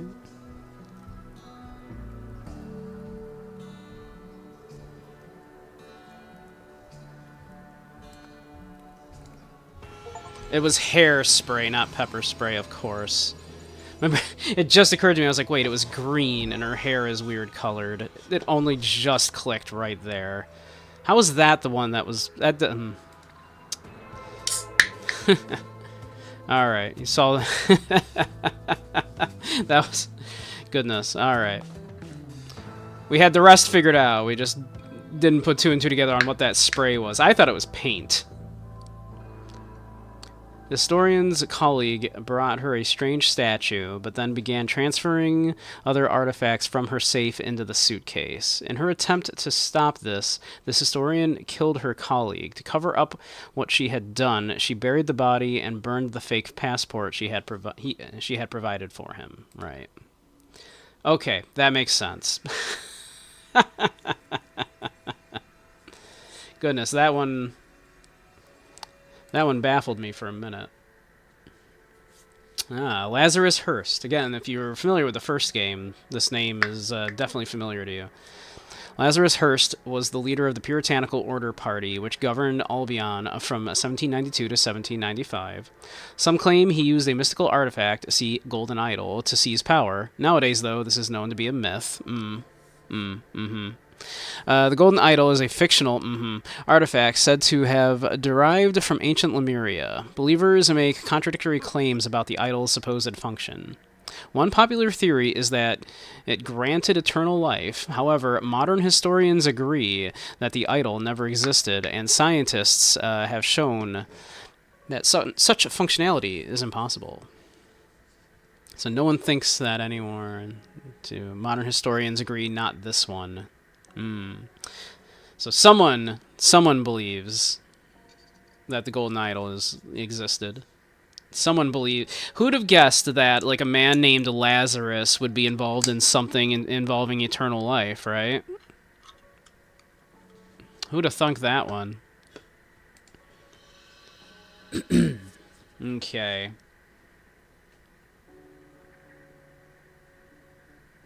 Yeah, we know that's Lazarus Hearst, all right. We know that's Lazarus Hearst right there. That much we know.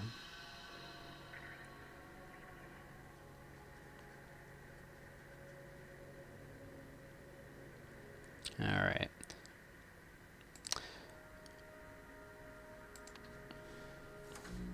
There we go.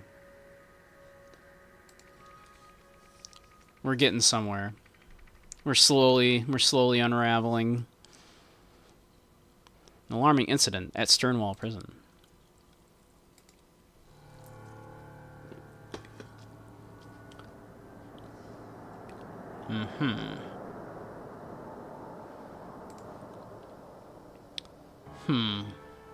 Okay. What happened there? What happened here? A lot going on in this scene already. Clean cuts, these. Just the pliers and some wire cutters should be enough to fix it. Even this tiny toolkit should have those. Got some pliers. The man is holding a pair of pliers. Visitor pass, name Henry Wakefield. So, yep, this is the 15th of November. It's almost that now. Maintenance contact work. It's got a spool of wire and property of Sternwall Prison. So,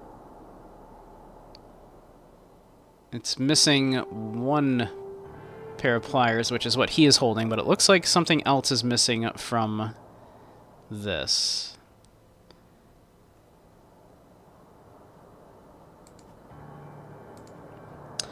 So, yeah, looks like wire cutters were probably taken out of that. Okay. And are missing.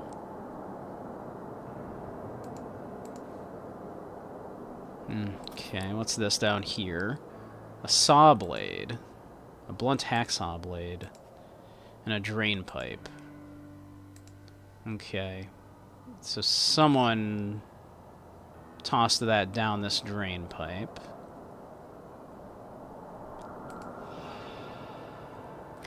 Not so tough now, eh? Utley, you big girl's blouse. That's a weird insult, sir. I don't know what that means. A handgun. An assault rifle.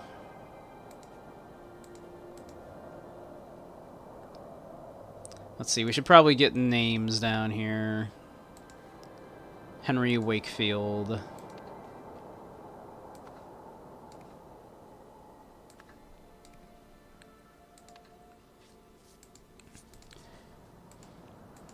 Getting those names down as soon as possible is helpful. Dog. This dog's name is Clovis.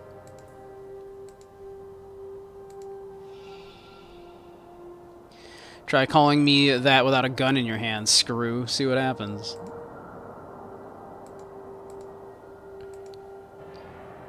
Okay. His name is Utley.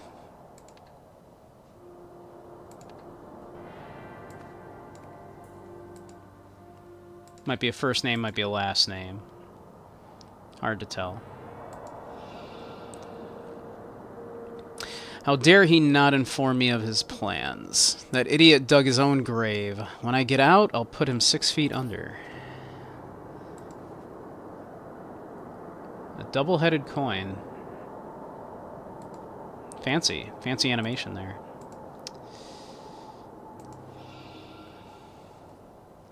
Big girl's blouse. Looks like you've got a new nickname, eh, neighbor? What does that mean? You big girl's blouse? What is that? What? Is that an insult?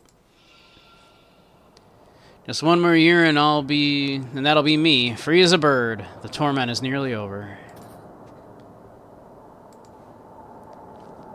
I trust that this will happen, that this will help you to forget whatever you think you heard. And as extra insurance, I have a small request. I need you to get me something from your work.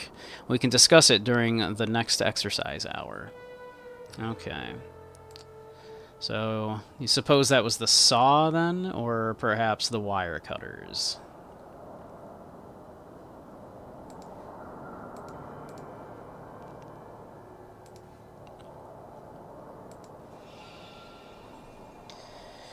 Clearly, I can't trust any of you two any two of you idiots to guard the whole block by yourselves after 9 p.m. From today, November 15th, you will all be working the graveyard shift every night. And get your bloody ears tested. How you didn't hear anything is beyond me. Okay, so someone staged a breakout here, and clearly it wasn't particularly quiet, but no one noticed. We have a bunch of names. And what they've, what they're in for.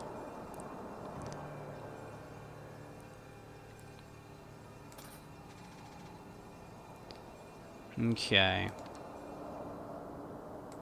Alright, let's see here. This is gonna be a whole thing.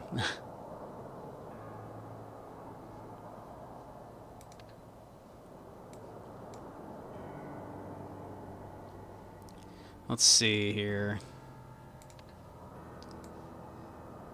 So this is Jason. He's got the scar. He's in for racketeering.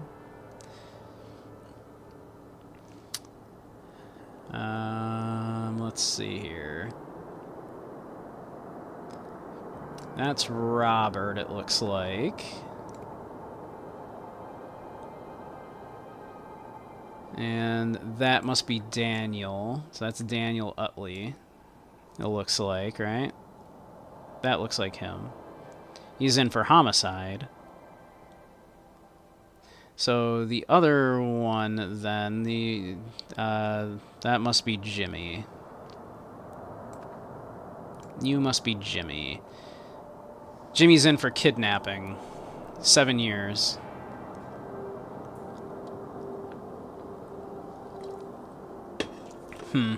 So, and his time is almost up. Kidnapping.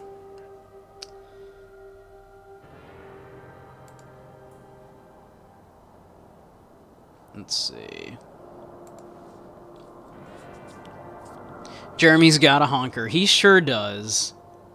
Jeremy sure does have a honker. Look at that honker. I assume this is Jeremy.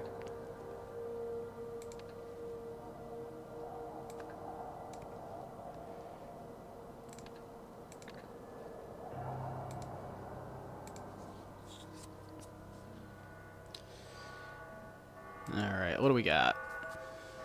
Okay, sure.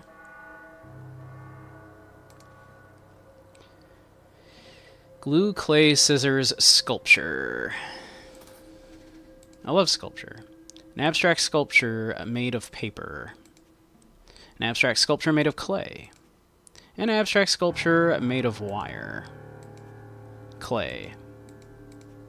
Glue. A pair of scissors. They let him have scissors. Wow. They let an inmate have scissors.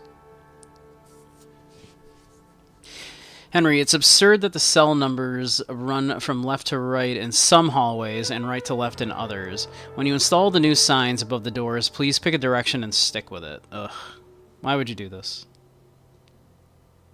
No gambling, no tobacco, no cell decorations without an officer's permission.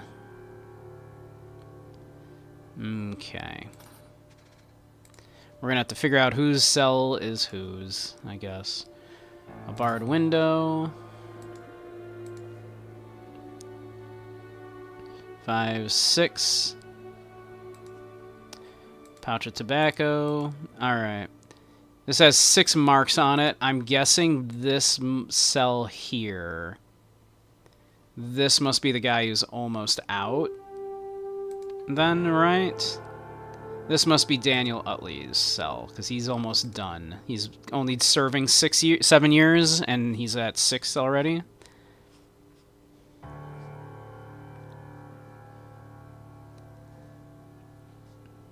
Let's see.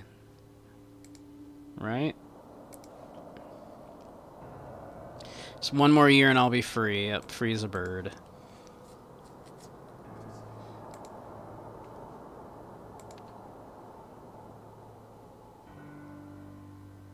So that is probably yours.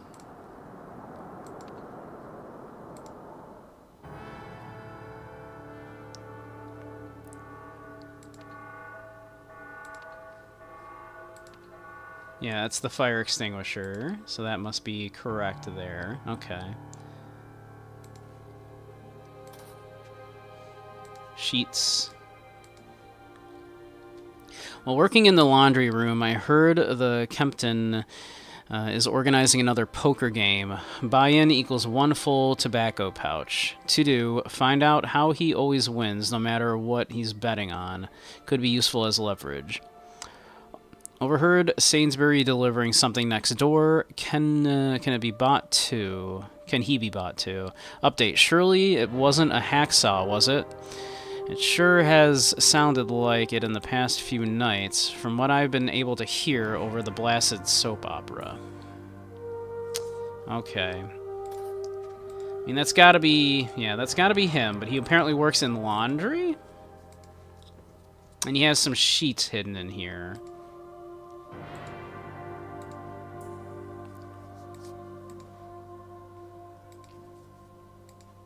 He did win. He has a pouch of tobacco. Okay.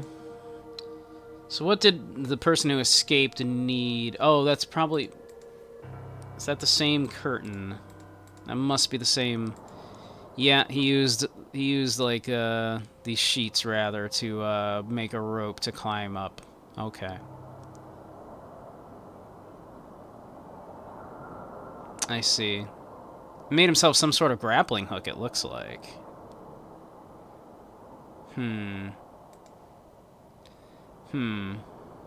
I see, I see. Aha, okay.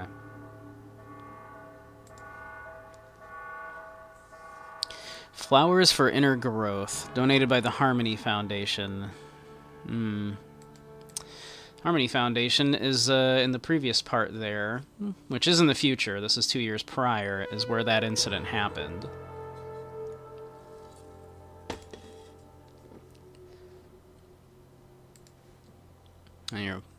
I somehow missed these. Cartoon Fun with Alfred Beasley.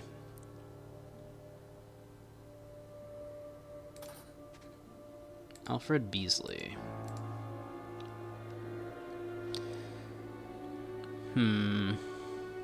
Awareness, splitting space, end of soul. I can hear you, naughty naughty. Oh my. My dear friend, you may not have heard the sad news that our mutual hero, the artist Alfred Beasley, passed away on 2/8/1973. Okay. February 8th of the previous year? I hope the prison officers will allow you to hang this poster inside your cell. May we continue to find meaning in his drawings for many years to come. In bold so there must be some code in there. All right. I know you will grieve for Alfred as I will. As a spiritual man, I believe the key to escaping our torment lies in remembering the date of our loved one's death and celebrating his life each passing year. What comes from this we must voice aloud and in our deepest feelings without fear or shame. Your friend, Stephen Aria. Okay. So there is some code here to be found.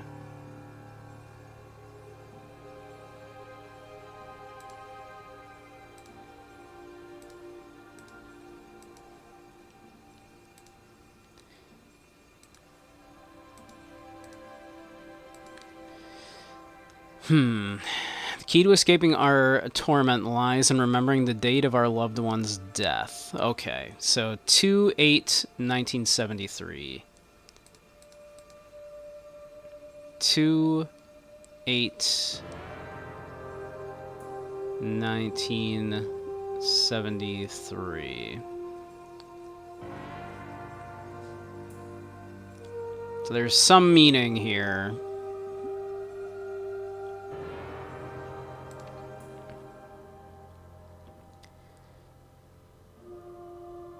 I see, I see. 2/8/1973.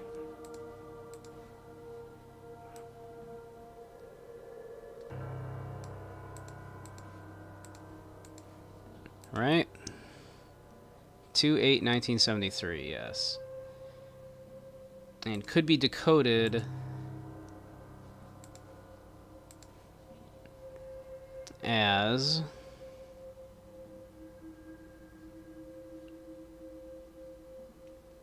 Let's see. I mean, that's a worm.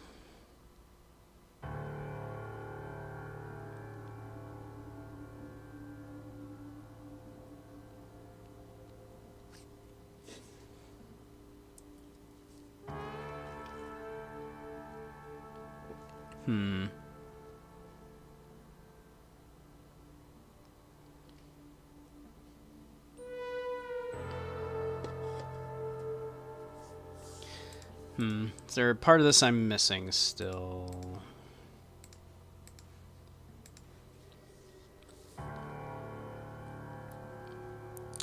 Whatever comes from this, we must voice aloud.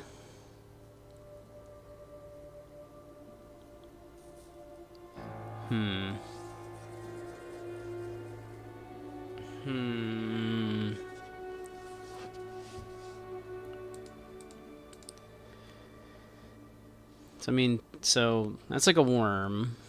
But I mean, maybe that's supposed to be a rope? Bone, book, cake, climb. Cut, disguise, flower, equals, ladder, nose, rope, run, saw, inside, spine, tie.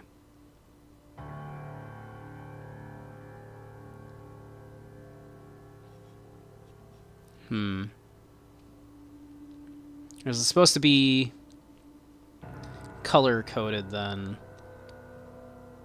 Like... So is that supposed to be, like, disguise?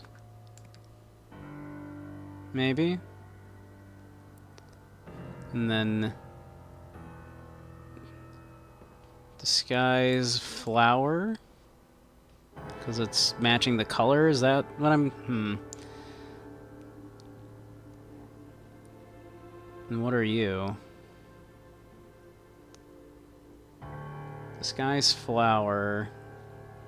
I'm not even sure what I'm looking at there. A book, probably, right? Disguise flower book.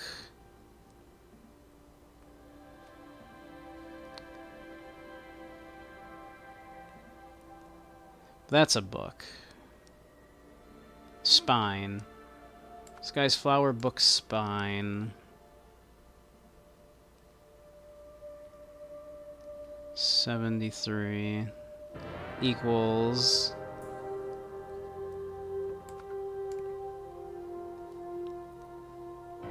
a saw. Got it.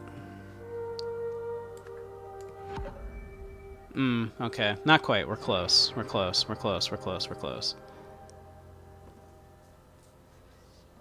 It's probably the word disguise.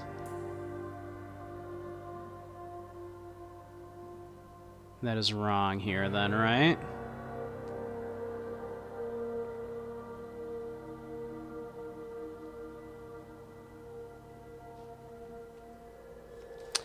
Bookcake equals flower disguise. Cut, ladder, nose, rope, run, saw, inside.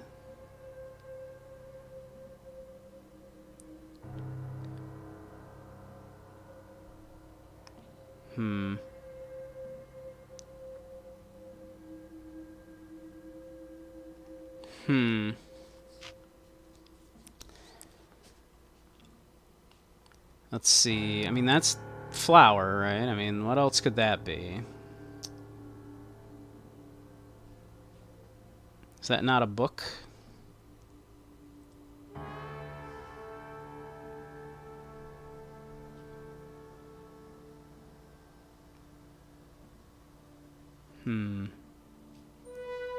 Is it inside flower? There it is. Inside the flower book. Okay. The book spine equals the saw. Okay. Got it. Got it, got it, got it, got it. Okay. Alright.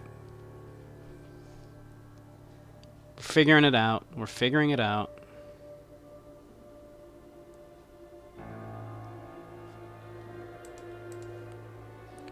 Yep, yep. And it looks like this. It was, in fact, the spine of this book. Yeah, yeah, yeah. Definitely was. Okay. Makes sense. Makes sense. So... And that was the Sainsbury overheard Sainsbury delivering something next door. So it was Sainsbury delivering something. So this must be where Sainsbury... This must be Sainsbury's cell. Yes, sir, Mr. Kendall. Sorry, Mr. Smith told me to begin with the number 28, but you're the boss. A handgun. Dearest Julia, I'm enjoying my new job tremendously. It's so rewarding helping the men better themselves. In particular, I've been helping one inmate nurture his talent for abstract art. One of his early sculptures explored the very fabric of the universe using nothing but paper. Quite the virtuoso, eh? I like to think I played my part, as I was able to find everything he needed at my local crafts shop. More recently, the same inmate explained to me his need to precisely prune one of his sculptures, to capture the fragility of the human spirit. What a visionary. Once again, I managed to find just the tool he needed, this time in the prison's storage room. Unfortunately, my superiors do not seem to see that men like him are just misunderstood, especially our commanding officer, Patrick, who treats them and us terribly. I hope I never become like that, no matter how far up the ranks I eventually climb. Yours forever, Percy X.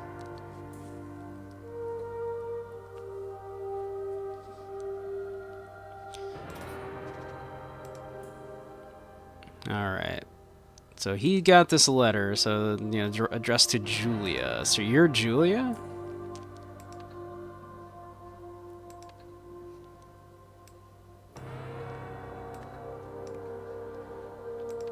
And this other person is Kendall.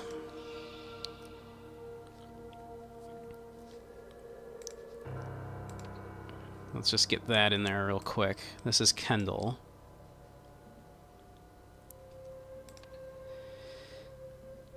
Not that one, you muppet. Start at the end of the hall. I want all of these cells turned over methodically. A pin badge. And a handgun. Okay.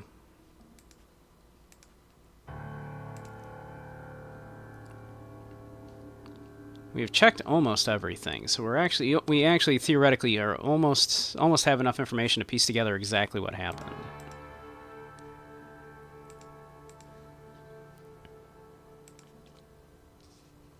Pack of marked playing cards. Uh-huh.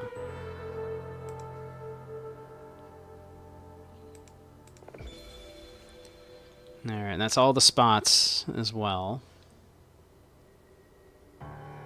Love, Lust, and a laundromat.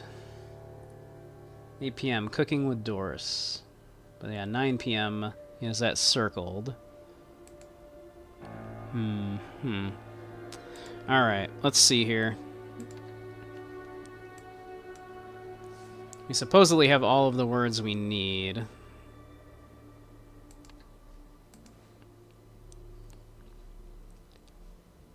Alright, let's see.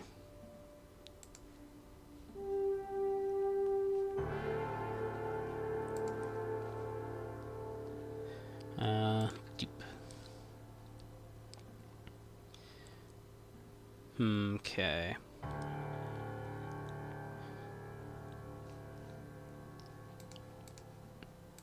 Whoops.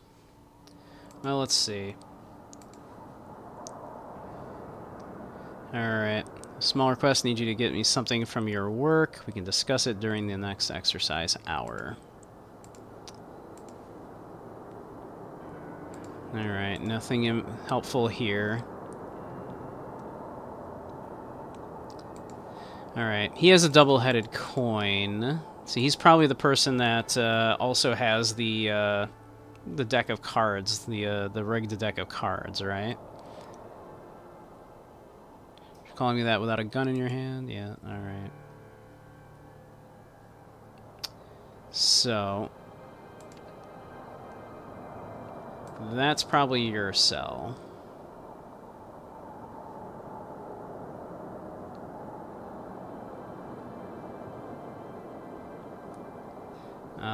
So you must be the mystery man who escaped.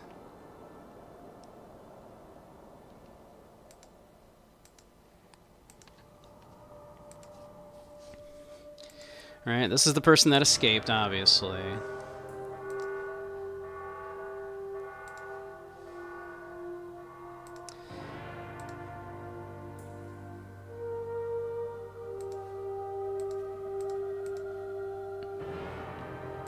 And, barred window.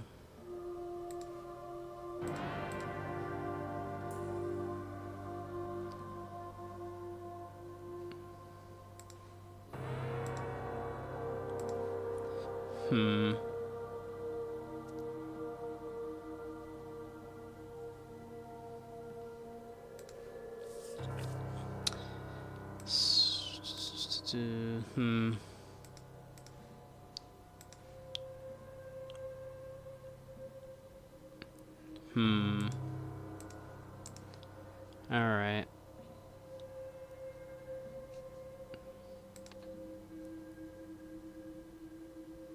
So we know that one's Daniel Utley's.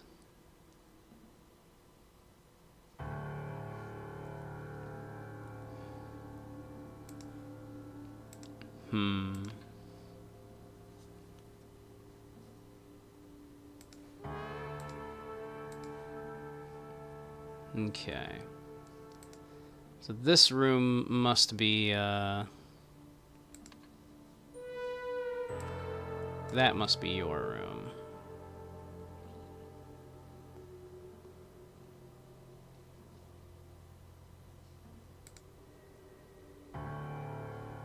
Wait, 1, 2, 3, 4, 5. 1, 2, 3. So I've only got 3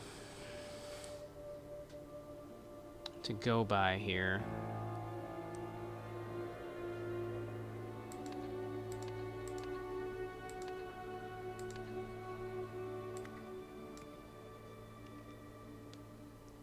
So it has to be like that. I think.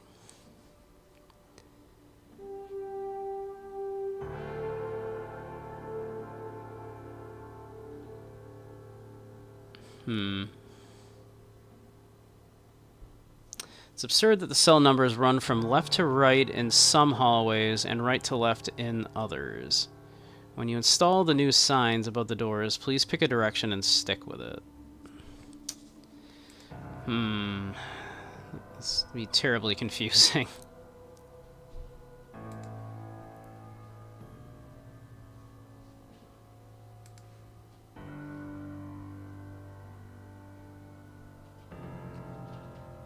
Two, 3, 4, 5. So this is these 3 here.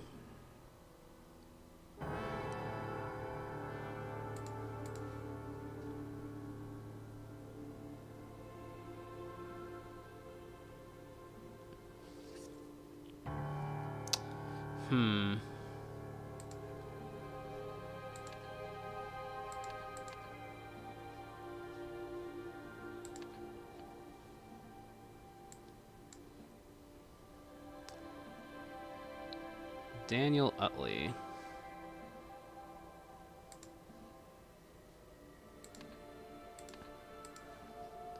And Utley's there, so I think if it's, it must be running, if I'm understanding this right, it must be like, okay, yeah, alright, that, okay. Whew, okay, we're getting it, That makes sense. So we know that's Utley. So that's Pankenham. So it goes 26, 27, 28, 29, 30. That's how this goes. Okay, this will help. This will help.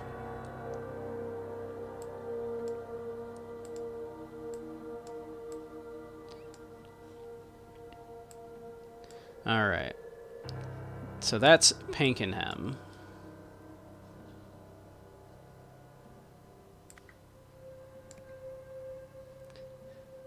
We know that's Utley already.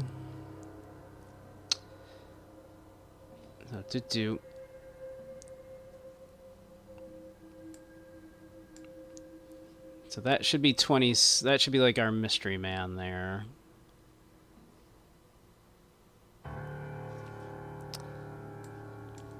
Sure that the cell numbers run from left to right in some hallways and right to left in the others.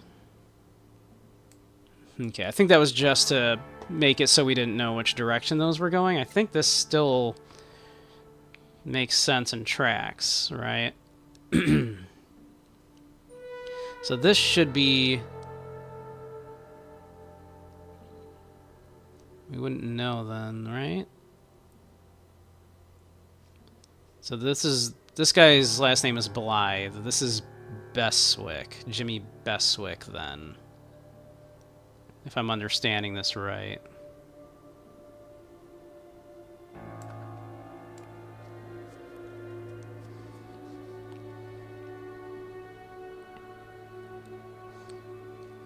And we're still missing this person's name because they've been rubbed out for some reason, you know, which is weird because you'd think they would have rubbed out this missing person's name.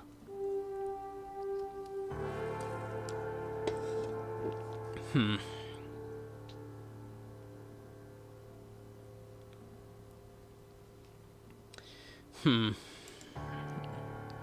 right. Let's see. So what else have we got? And here, I think, did we have the names of the officers here, maybe? It doesn't look like it. Can't trust any two of you idiot guards. All right.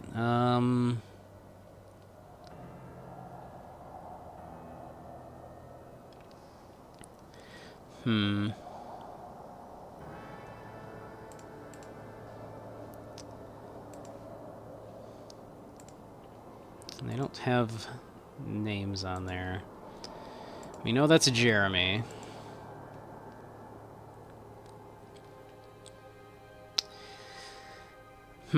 Clean cuts.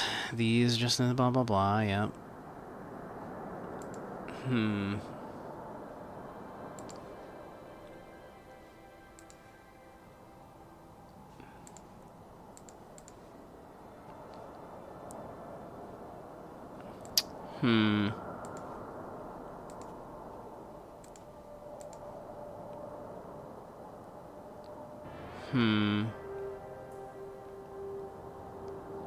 Looking at it, like someone was waiting with a getaway vehicle here. It looks like there's like tire tracks,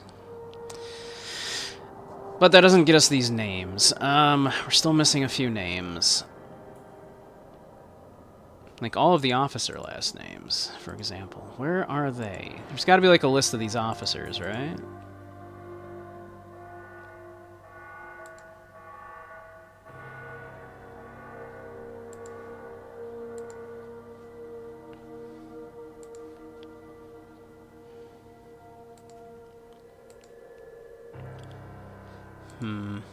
He's got a badge matching the thing. It's Kendall. Which might be his last name, Kendall.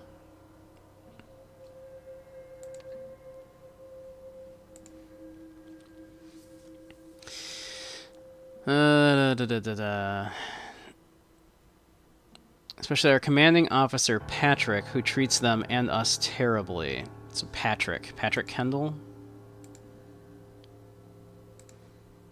So you're Patrick, are you?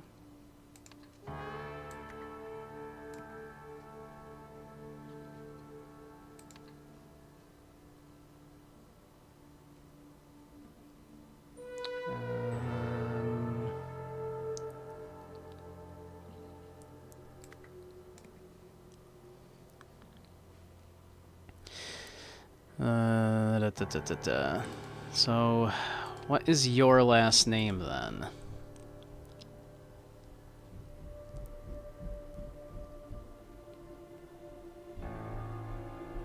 So no, he is Percy then. He hasn't sent that letter yet, I guess?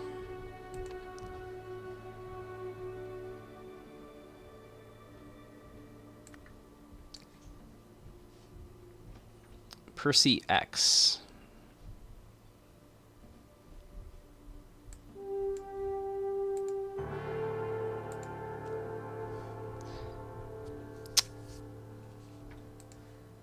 He has it labeled Percy X. Not helpful. Hmm.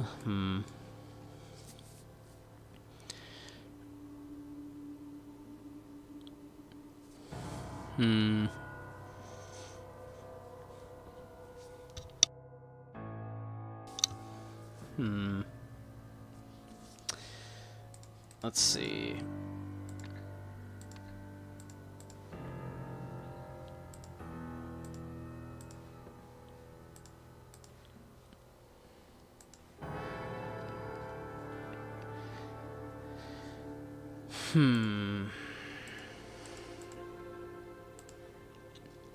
Working in the laundry room, I heard that Kempton is organizing another poker game. Kempton.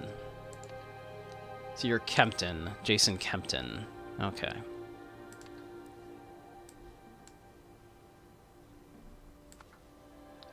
Jason Kempton.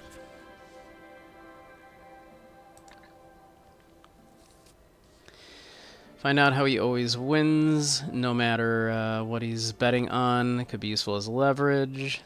Overheard Sainsbury delivering something next door. Sainsbury.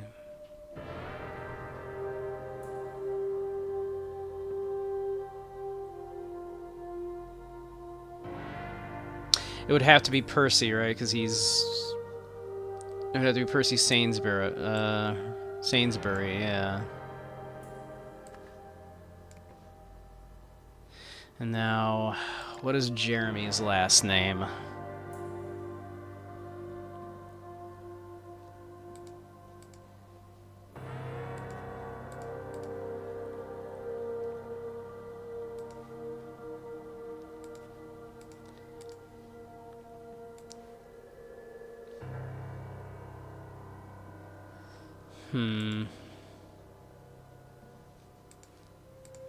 Someone must have mentioned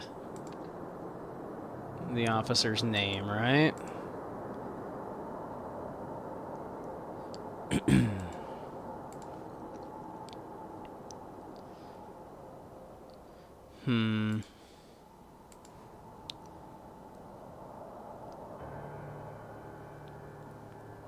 That was the hint of where his... that was another hint to help you out, to figure out the whose cell was who, because he said neighbor.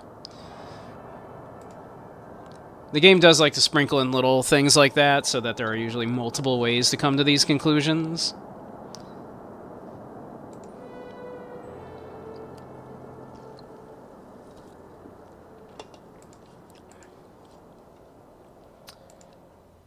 Let's see, what...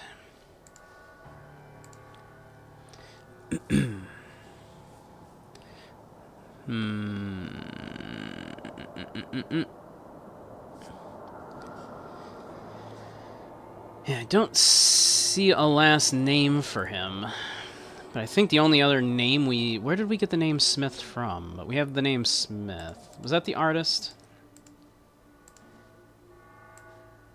No, that's Beasley.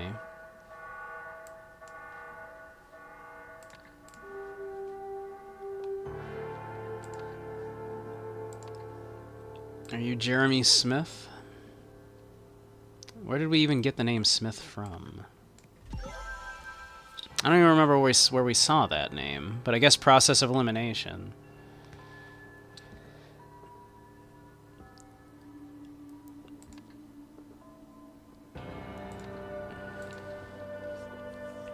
Alright. Alright, so-and-so who was in prison for something or another. And let's see, what was their name?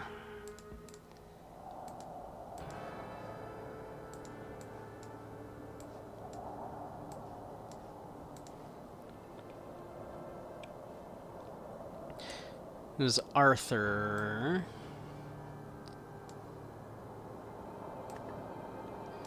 Who was in for murder. murder. Got out of his cell through a...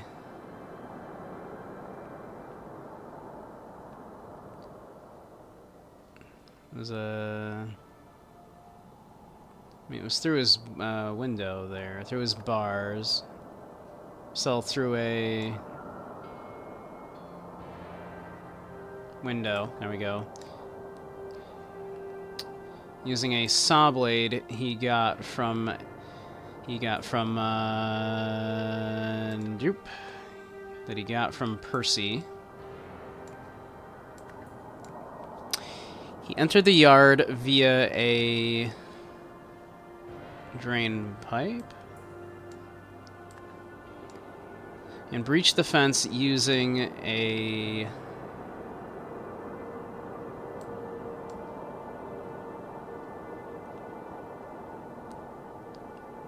sheets that he got from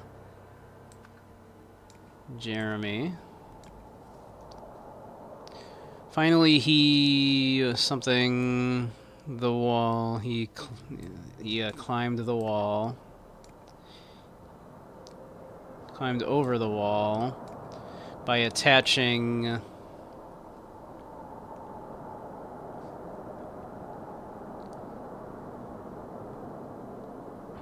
it looks like it was he used like the bars themselves that he cut out. Interesting. By attaching the bars, which he that's what it looks like, right?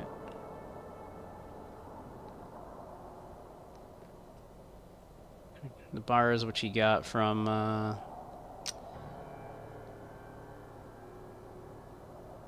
is that right? Climbed over the wall by attaching bar. I mean, it looks like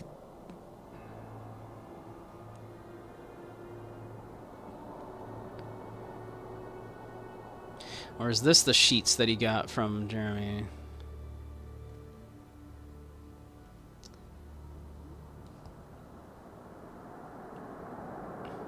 He breached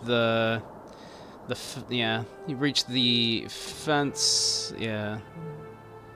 He entered the yard via drain pipe and breached the fence using, that's the wire cutters.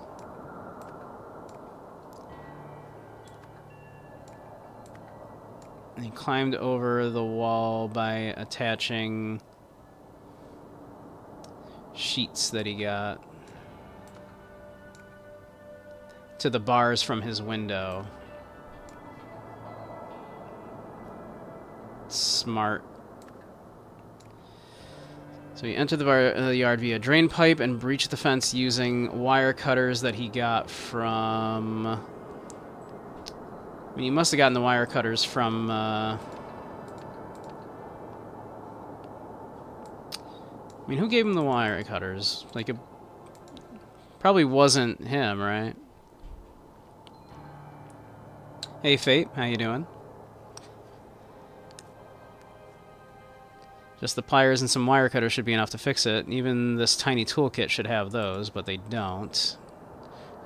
So who worked there? Who got him those?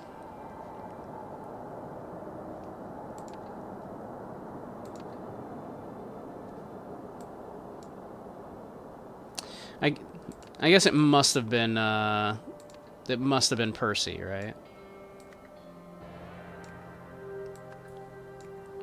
And what was Arthur's last name?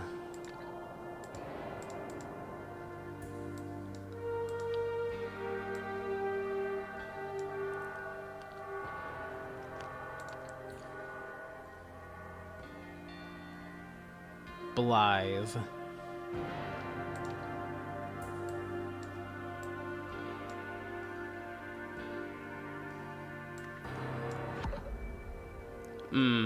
Not quite.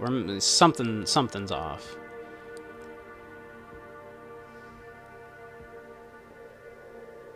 No. Okay, so finally he got over the wall by attaching the sheets.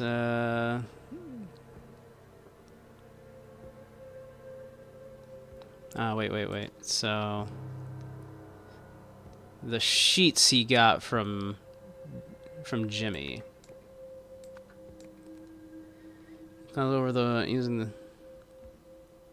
Yeah, no, he got the sheets from Jimmy. Yeah. Got the saw blade he got from Percy, right? No, he got the. Yeah, he got them from Percy because Percy Sainsbury like delivered those to him, right? He entered the yard via. No, Percy got him these. The book was given to him by like an outside person, right? It was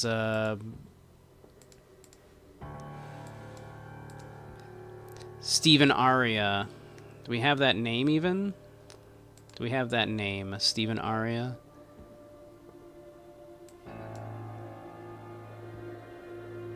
We do. Okay.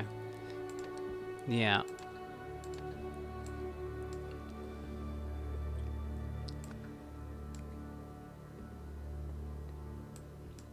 Stephen Aria. There it is. Got it. Hey, Gub. How you doing? It is. It's a cute goat boy. And a cute chicken boy. And a cute kitty.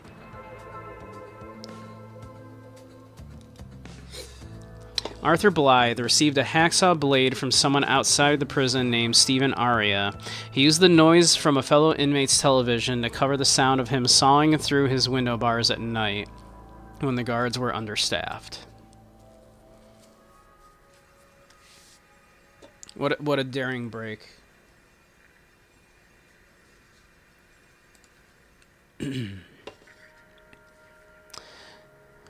Mamusium top league again. Mamusian won the Albion Peel Championship yesterday, beating Victrix in a thrilling 1-0 final. Oh, thrilling. Only 1 point was scored. Killer on the loose. Police are hunting a murderer who escaped Stonewall Prison yesterday. Arthur Blythe, who formerly worked at the Museum of Lemurian History, of course he did, was serving a life sentence for fatally stabbing a colleague who had caught him stealing artifacts, which he later sold at various locations. The plot thickens.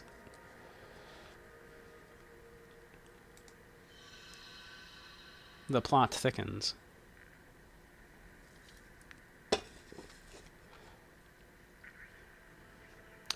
So the colleague, this was Arthur Blythe.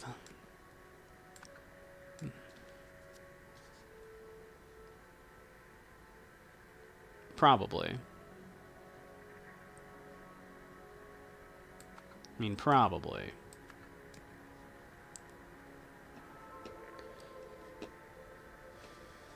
I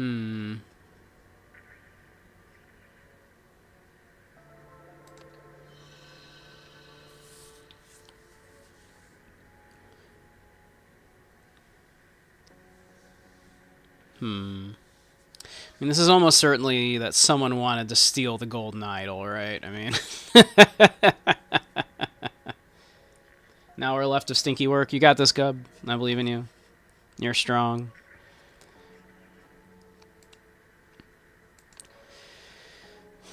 Okay. I still don't have enough information there to start putting that together. Alright, on to the next bit. Blockbuster release, an immersive experience at the drive-in.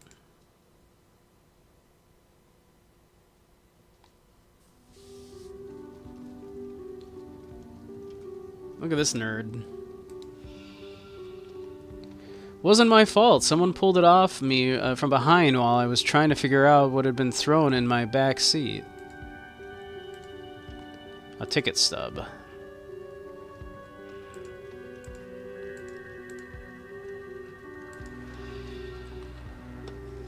I told you it was irresponsible, but no one listens to old Beck Mason. Well, thank you for referring to yourself completely in the first person, your first and last name. How weird of this game to just give you that. That's a strange one. Yeah, she also has a ticket stub. Is it for the same showing? It looks like. Alright.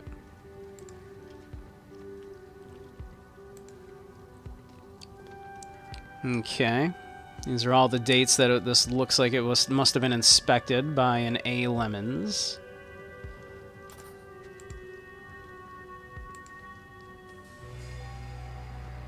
M-O-S-E-R. So that's probably a projector, which is the only green cord. Nep and light.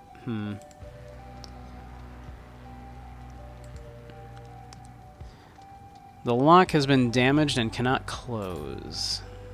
Okay. That is everything that can be looked at here, it looks like. Alright.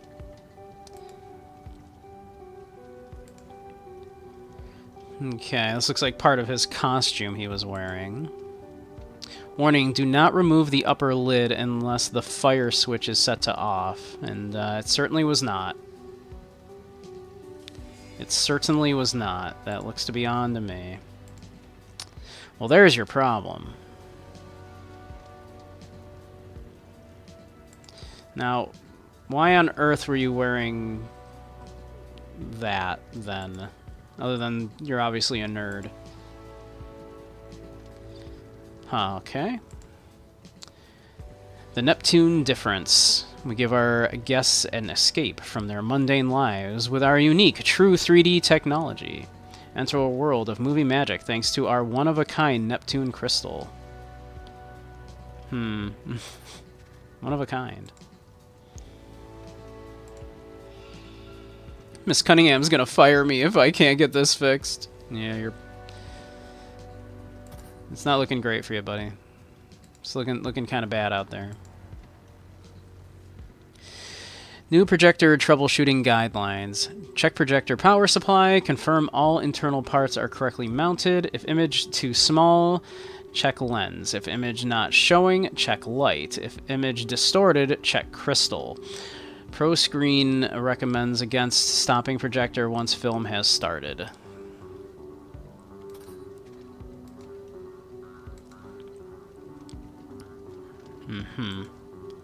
A lamp, a projector lens, and a blue crystal. Interesting. So, like, it projects like through a blue light, and then there's another red light that it goes through, giving it kind of like a 3D glasses effect.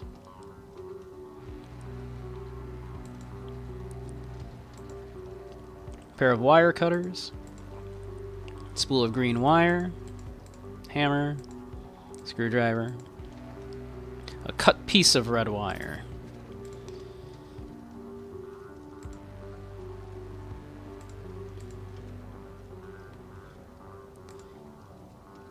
Let's see. What the hell? It was just a dumb bet. You didn't have to go that far. A bet, you say.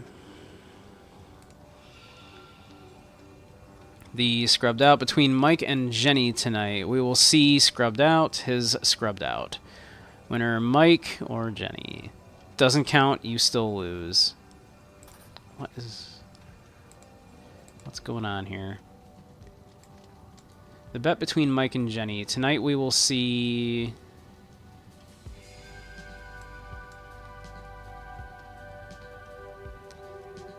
So, I mean, so they've got a bet going. Let's see.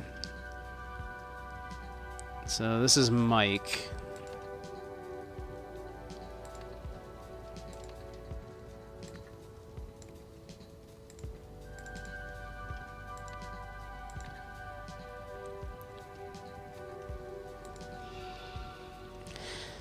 I didn't know that would happen. Who the hell wears something that dangerous? Besides, you said we shouldn't, we wouldn't see it, but now we have. I win.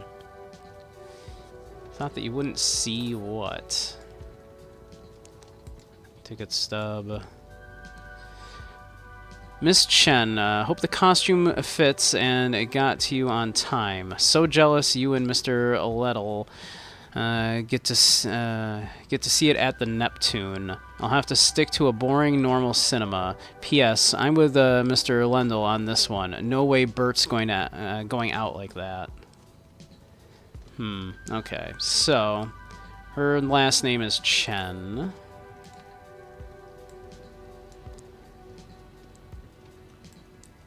She's Jenny Chen.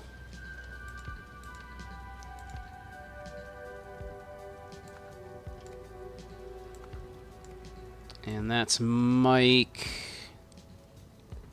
Lendl.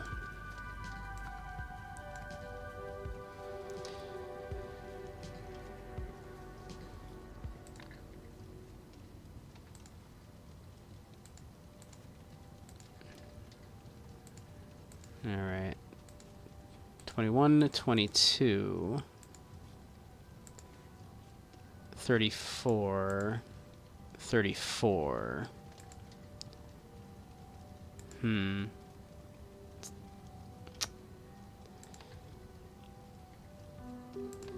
They're wearing the same costume. They're dressed up as the same character here, it looks like. Wait, did I miss something here? Oh, I sure did. Can of blue paint. Its label reads, "Caution, highly flammable." Uh-huh. Wire cutters, a pair of wire cutters.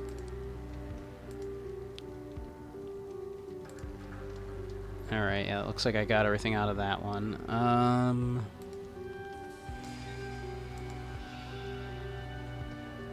It's camp, actually. I'm starting to regret getting involved. You barely even covered the cost of my transom costume.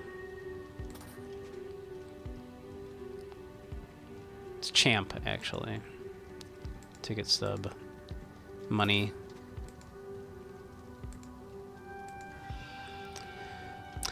Move it, Chip. Fire was not part of tonight's plan.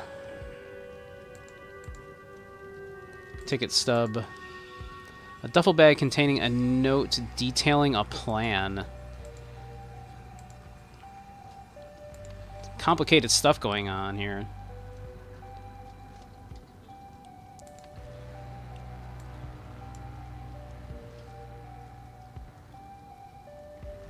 Get in and out of the drive-in. Bring enough money. Get the staff out of the way with a distraction. Pack.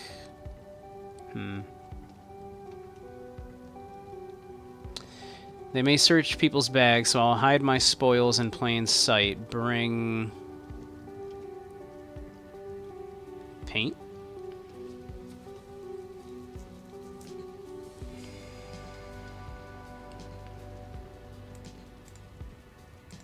They...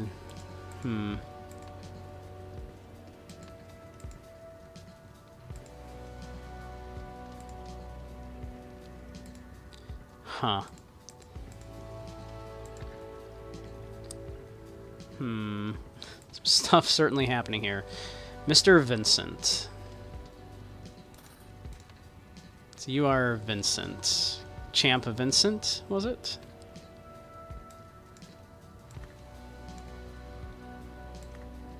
Champ Vincent.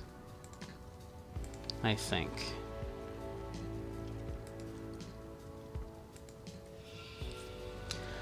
Oh my god, Laura, we can't get out. What do we do if that car explodes?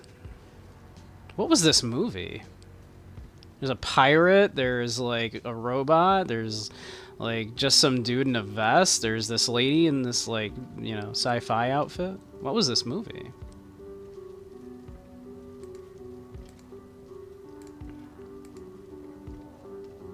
Look at all this popcorn, they got so much. I hope we survive for an actual screening. I heard a Transom and a Marini arguing over what would happen to Bertrand in this one, and now I really want to see it. Am I gonna have to like learn the plot to this like made-up weird movie to figure out what is going on?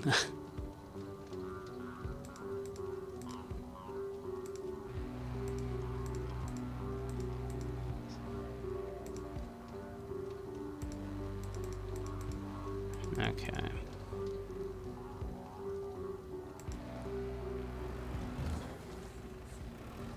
Science fiction.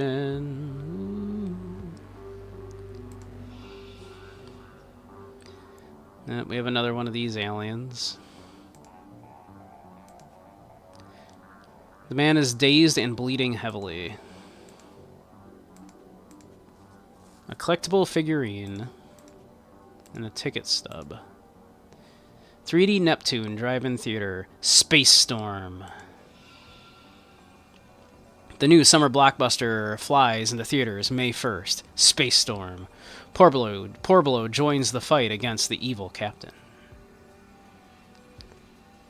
I, for one, am rooting for Porbelow.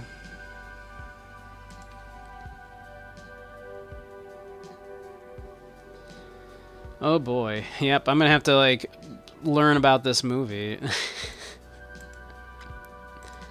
Alright, we're gonna have to figure this out. No one leaves. Wow, oof. That doesn't look great for her. A fresh coffee stain. So she spilled her coffee, smacked. Did she just fall asleep? Like, what happened here? She's like confused now.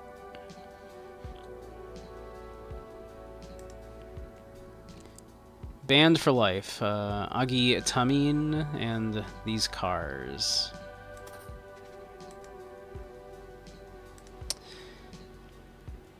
Office, me, maintenance, Andy. Projector booth, sick, Andy to swap in.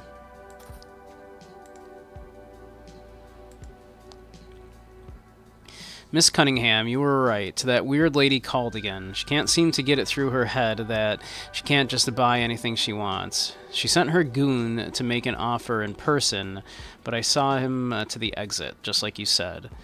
I told him never to come back and that no amount of money could buy what makes this place so special. But he didn't seem to listen.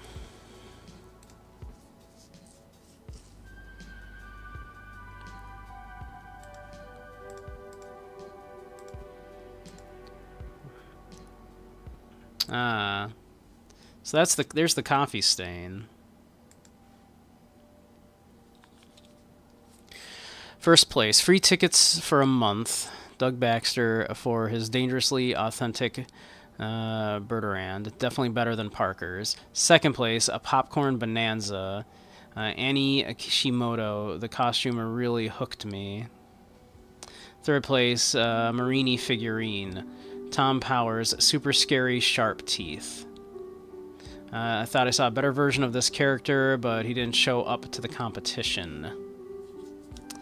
Okay, alright, okay, alright, okay, alright, okay.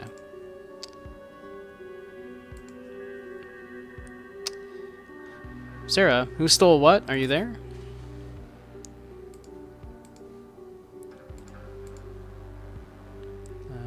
Let's see, what have I not picked up here? Something I haven't clicked.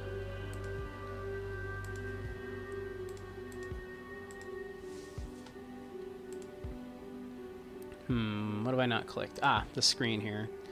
Image is distorted and garbled. Still one spot I'm missing somewhere here. Oh, there it is. Side of the car has been crumpled in the crash.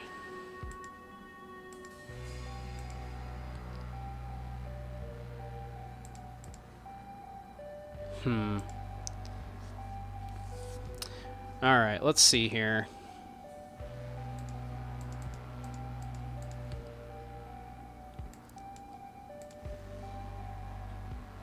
A popcorn bonanza. Annie Kishimoto, the costume really hooked me. So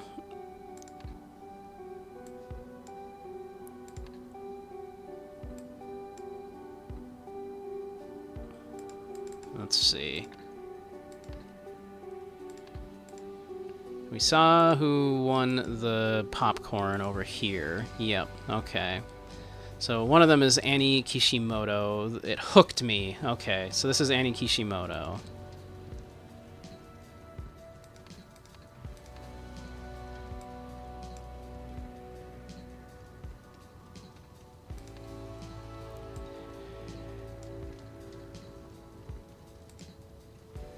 Let's see. So that's Annie Kishimoto.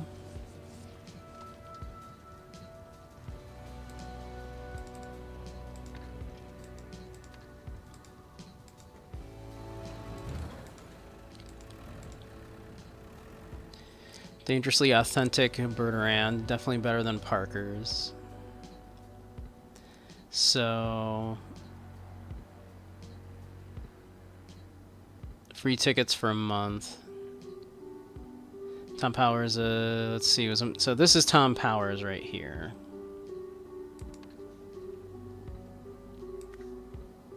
Because he won that, he won the figurine.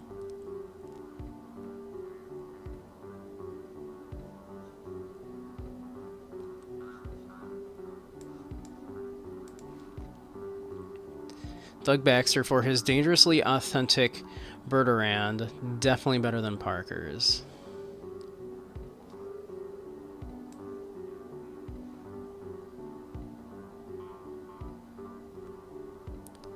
So it was dangerous, so because it caught fire, right? So that's probably Doug Baxter.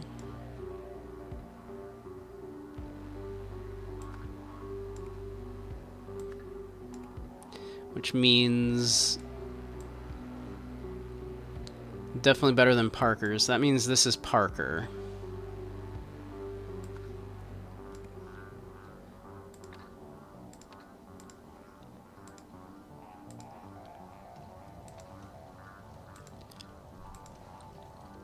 So Laura Parker.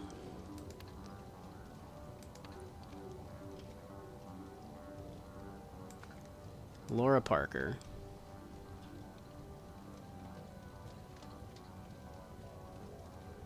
Let's see here.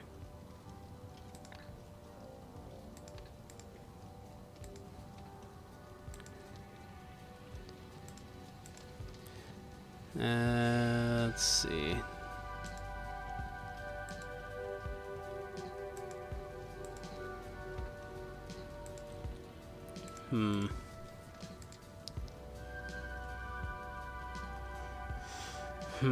Okay, let's see.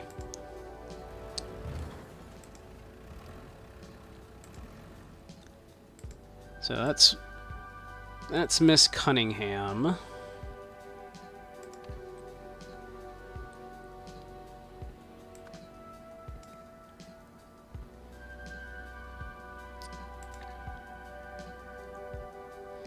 Lady called again.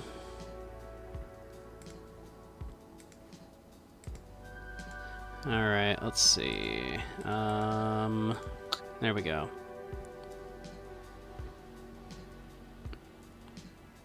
So, Andy to swap in. So, you must be Andy.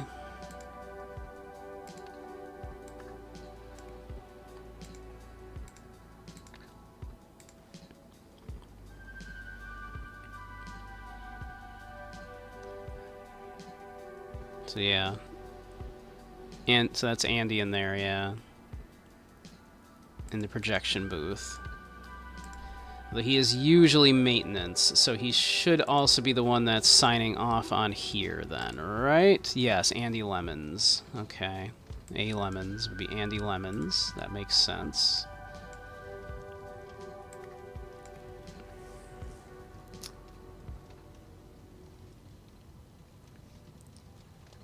Alright, let's see.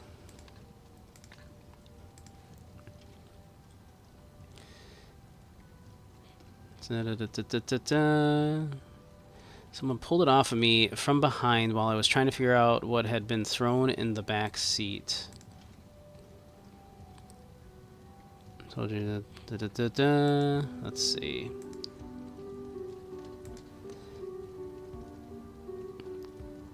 So this had been thrown in the back seat.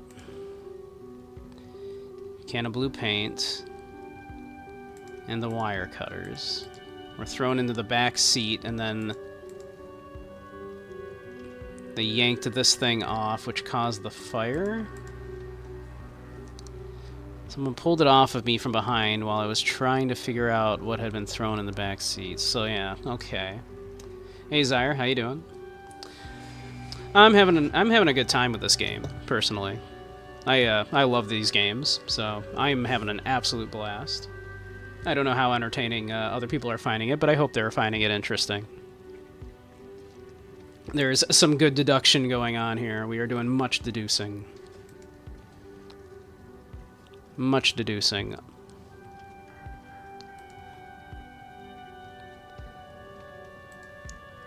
Let's see.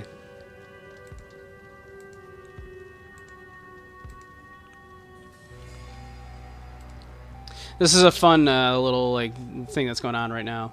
What's the plot so far? Oh boy. Well, much like the original, it is a very it's a very circuitous kind of plot. Really, right now, it's setting up a lot of like, you know, the backstory of what's going on, and it's building towards something. Boy, how do I explain the plot? It would be a lot to explain. So I'd have to explain the first game as well, which be very complicated, but at least in just this scenario alone, if we take it out of context completely, some weird stuff happened at this drive-in movie theater in this, you know, in this like alternate universe that kind of works on weird artifacts and shit from like this lost civilization. The 3D technology of this seems to have been functioning with some weird artifacts that it looks like someone was trying to steal. And it's all going to go back to the Golden Idol, I'm sure. But yeah, these people are at this like sci-fi movie, and they were having like a costume, like, you know, like a costume contest for this movie. Everybody loves this like series that this is in, so we have to kind of figure out the plot to this movie. I have to figure out like who all these characters were to then deduce exactly what happened here. Yeah, no, these games are amazing. I could go on and gush about what these games are about, but yeah, it would take an awfully long time. And would kind of contain spoilers in case anybody wanted to play the first one. And is one of those rare things that I think you should go into spoiler free if you have any interest, at least in the first one. Because yeah, it has that rare thing where you kind of get to like the big twist ending in the first one exactly at that moment where you should. Right, like everything kind of comes together for you just at that last moment where you go, oh my god, oh my god, that makes so much sense, right? It's very good.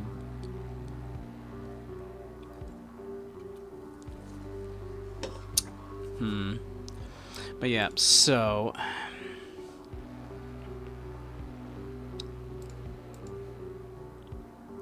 yeah, so he won that.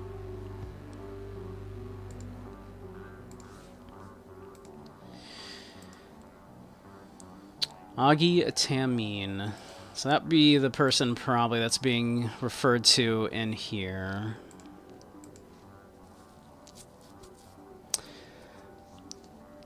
So someone won these free tickets for a month. Whereas Authentic Bertrand.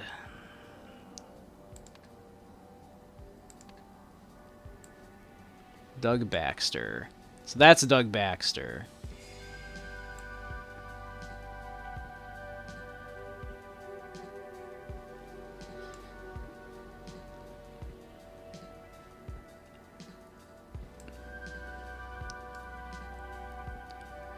It's better than Parker's.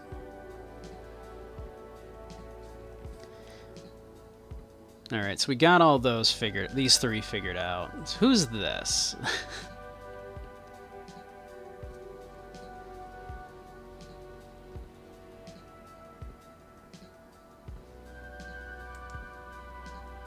And what was Miss Cunningham's first name here? don't think she has any identification on her, right? No. So yeah, what happened here exactly? Like, they were exiting.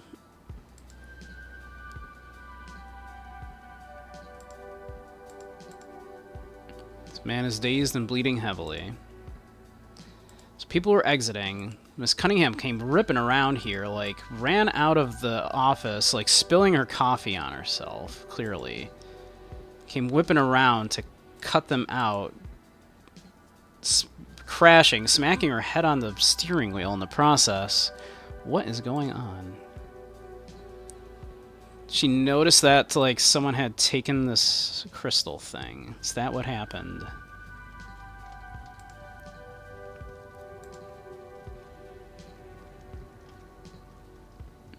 I'm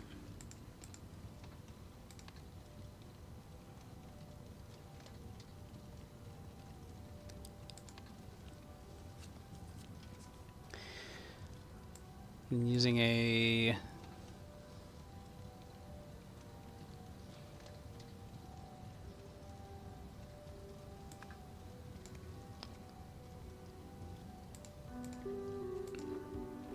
Let's see.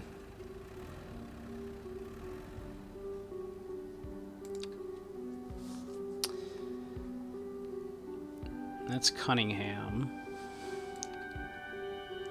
We still don't have her first name.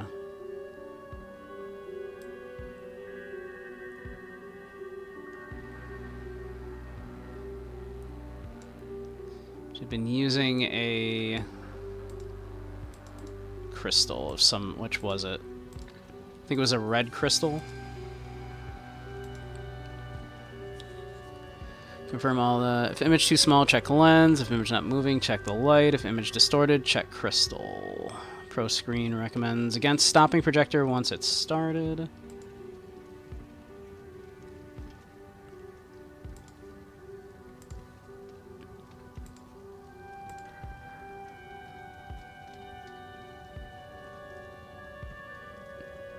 Cover the cost of my transom costume. Okay, so we know this is the... Okay. So he's supposed to be dressed as that person. This is Transom is the name of this character.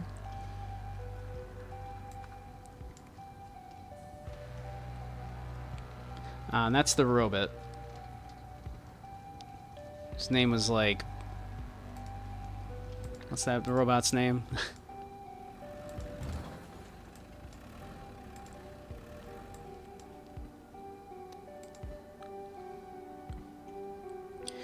Bertrand.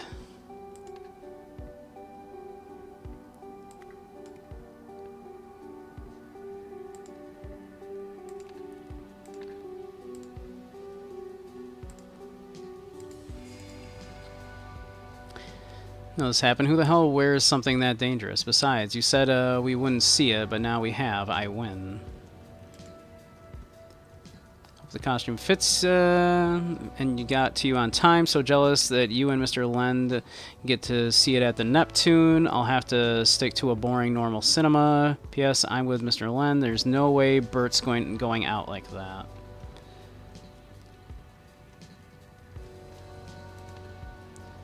The bet between Mike and Jenny tonight will we will see Bertrand.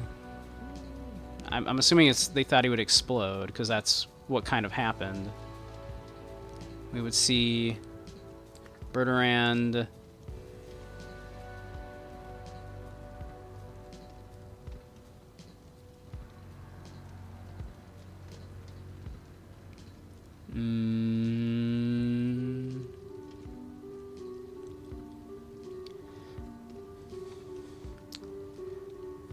they would see him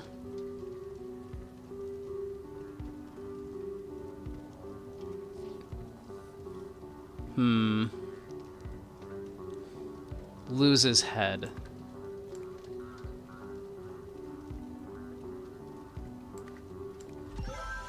Got it. All right. Because literally they ran over, and they yanked the head off of there. Yeah. They were talking about the movie, of course, but they went over and yanked the the helmet off of that dude's costume. Okay. Got it. Got it. Got it. Got it.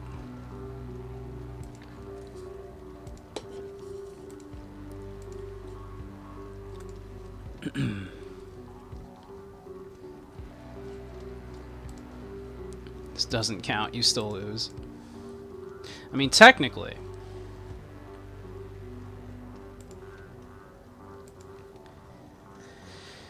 Alright, we still don't know who this person is.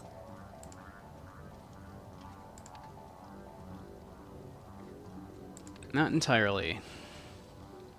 Disguise my identity. Need a costume. Get in and out of the drive-in. Bring enough money, I'm assuming. Because they have a decent amount of money on them. Get the staff out of the way with a distraction. So pack.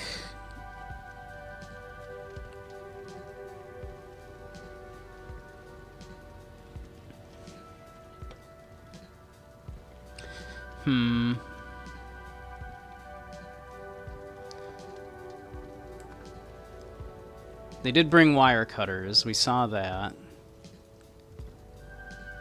And then they may search people's bags, so I'll hide my spoils in plain sight. Bring paint. Yep, okay. Got it. So they took the crystal, then painted the crystal so it wouldn't look like the crystal.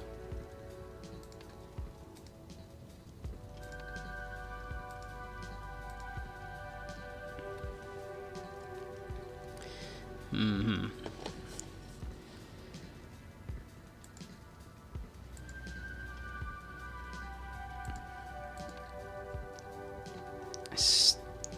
Let's see. Still haven't gotten the names of these other characters.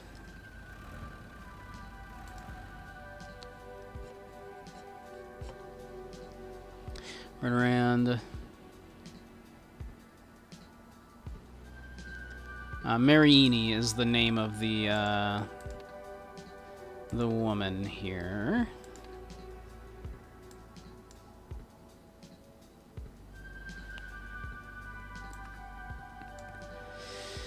Now, who's this alien? And I somehow have still missed, if they, you know, they must have, because I've gotten all the info I need. But Cunningham's first name.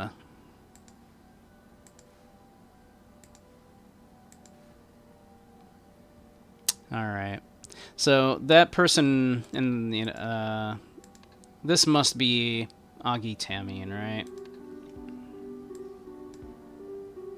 Because they're in disguise, so they could get in, but they've been banned for life.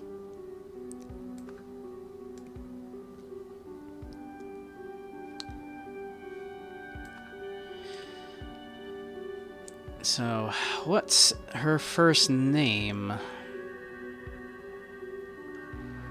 I have the name Sarah from... Okay. It's the only one that wasn't used. I don't remember where it mentioned that, but... Process of elimination, I guess. We had the name Sarah.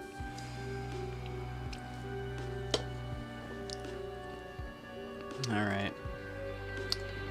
Now, let's see.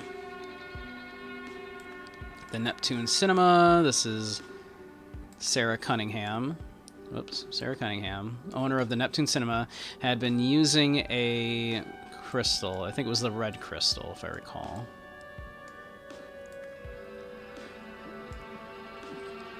To enhance the screen, I guess? To enhance the projector?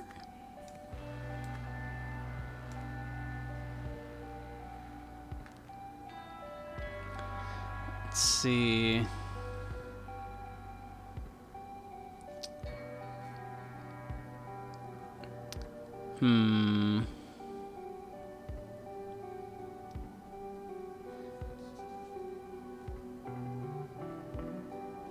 Let's see, to buy it, but he was...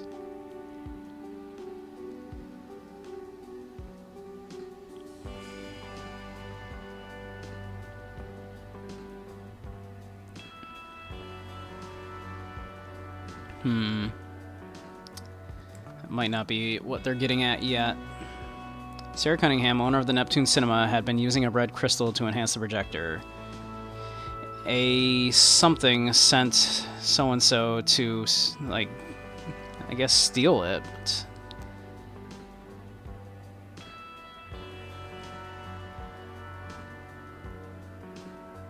To...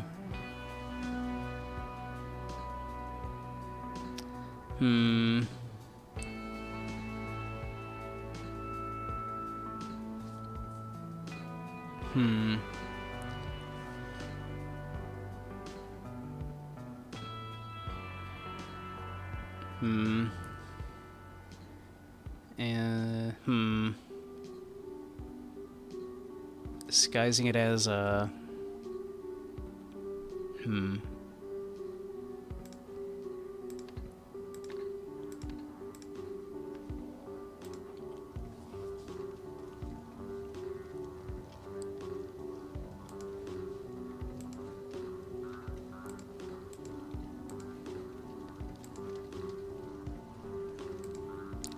So blue crystal, the projector lens.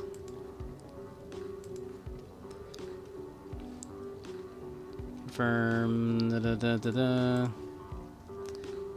Give our guests an escape from their mundane lives with our unique true 3D technology.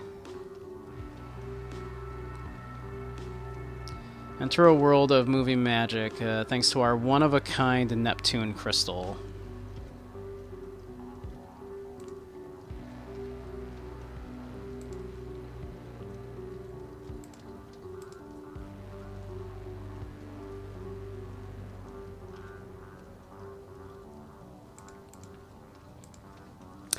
Yeah, I'm trying to get the exact wording of it that they're gonna want. Because it's the lady that was, like, banned. The weird lady called again. She can't seem to get it through her head that she can't just buy anything she wants. She sent her goon to make an offer in person. But I saw him to the exit, just like you said. I told him never to come back, and that no amount of money could buy what makes this place so special. But he didn't seem to listen. So Agi Tamine, banned for life.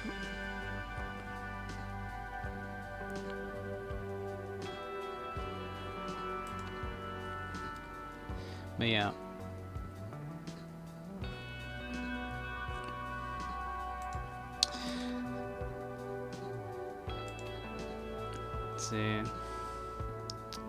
Let's see. A weird lady, yeah, there it is. Yeah, weird lady sent Agi Tamine.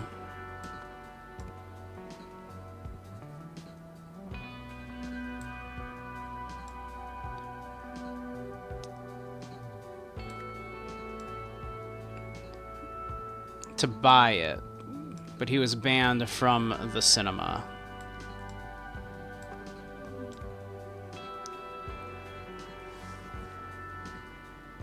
So then they arrived in and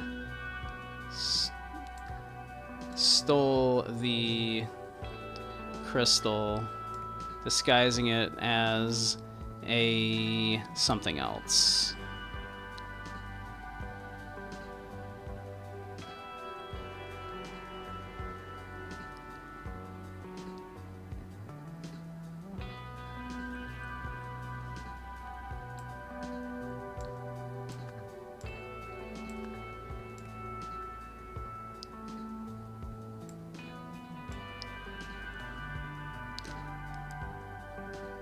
Arrived in the cinema.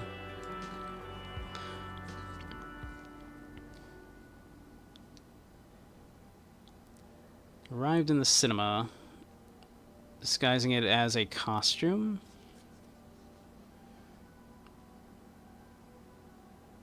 I mean, maybe? I mean, they arrived in a Oh, they arrived in costume. That I suppose. Oh, arrived in in. Yeah, it doesn't. It was yeah, it didn't say in the. Yeah, I read the into that. Arrived in costume and stole the crystal, disguising it as. I mean, they started like a fire was started, but that was actually kind of accidental. Disguising it as a tooth? Maybe. Like, where is it, is the question. Like, they threw some stuff back here.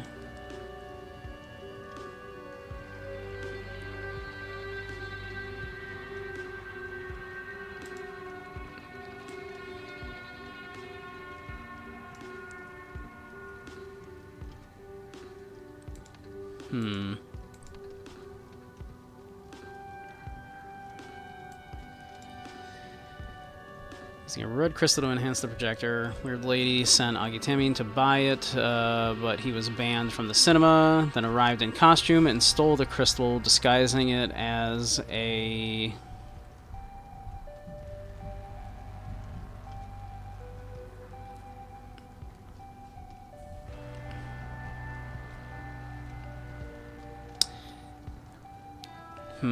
If he's disguised it as a tooth, I'm not seeing where that happened.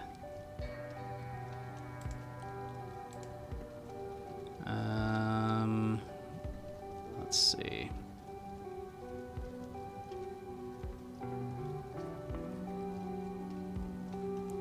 Blue teeth, painted it blue. Oh. I suppose so. Could be one of those. One of those teeth? Perhaps. I guess so, right? You might be right. You might be right. The teeth are blue.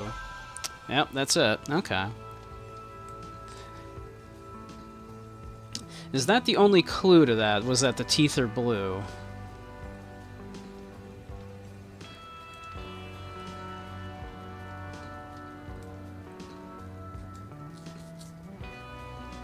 C1 is translucent.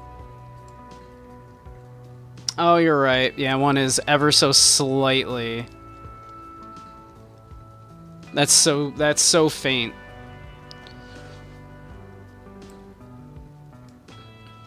Interesting. That's a tricky one. All right. Pulled the blank off of so pulled the head off of their costume.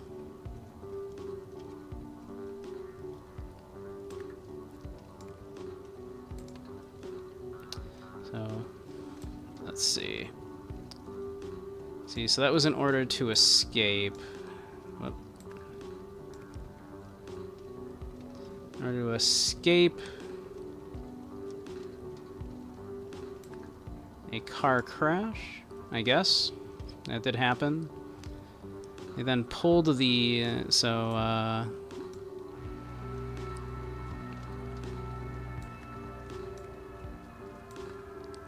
pulled the head off Doug Baxter's costume.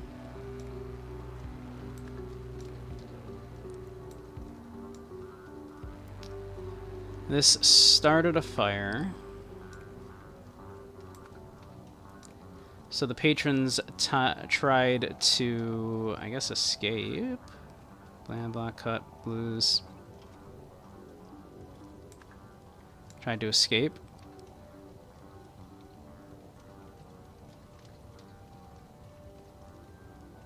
I guess. Hearing the commotion, Sarah Cunningham looked out, saw the screen, and realized someone must have taken the crystal. She then caused a car crash while attempting to block the weird lady. I guess no, not the weird lady, but try to block the exit. So let's see. And the Sarah kind of man looked up and saw the screen, realized someone had taken the crystal. So let me see. She then caused a car crash while attempting to block the exit. I mean, that's got to be correct, but let's see. So in order to...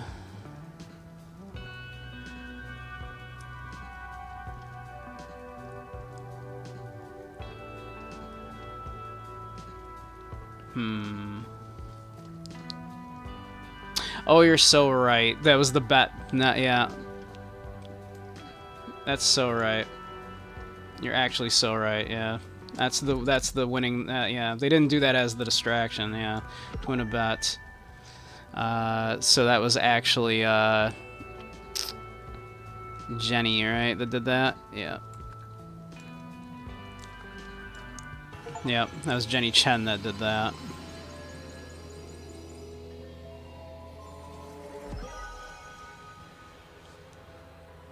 Quite right, quite right. You've solved the scenario. After being banned from the Neptune cinema, Augie Tamine needed a way to steal the crystal his employer wanted. Disguised in a costume, he paid a local to drive him in. Augie cut the power to the projection booth as a distraction and swapped the crystal for one of the teeth from his costume to conceal it in case he was searched. However, an unexpected fire caused chaos, disrupting the easy escape. All right. That tracks. That tracks.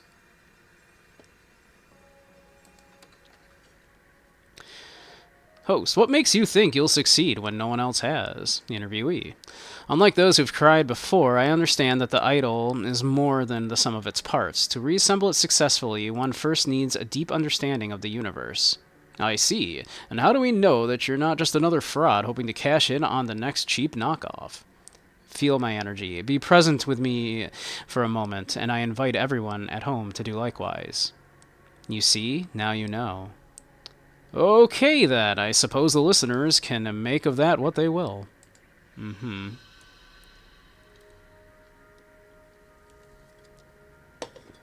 Mm-hmm. Hmm.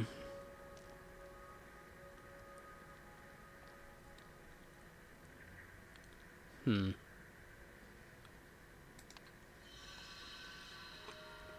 Still a whole lot going on here that I've not pieced together yet.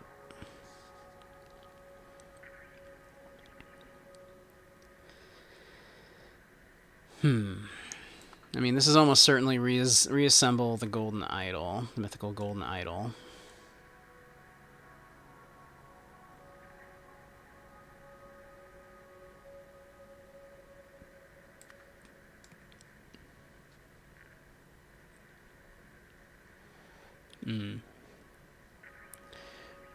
There's an escape because he knew the function. Probably. I don't know. We'll stop guessing at that at the moment.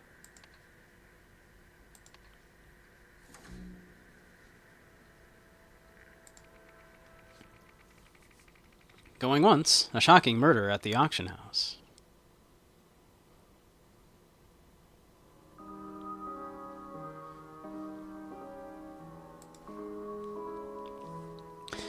Let's see, Seven Seas Auction on August 13th, hosted by Nils Wilmington. 7 p.m. opening ceremonies, 7:15 p.m. start of the auction, 8:10 p.m. cocktails and collections. Sold lots will be retrieved by the property manager at the following times. And then at 9 p.m. the closing ceremonies. Noted. All right. I'm sure we'll need to refer to that more in a moment. Outbid again. Robbie was right. Why'd I even come? He had a good amount of money. Had some decent cash on him.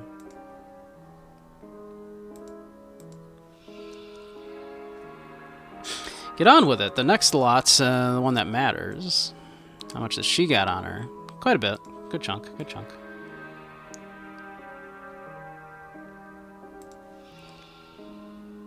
This will look stunning in my entryway, and for the steel, and a steal for the price. She had a lot of cash on her. Yeah. It's another thing you'll recognize from the first game if you've played it.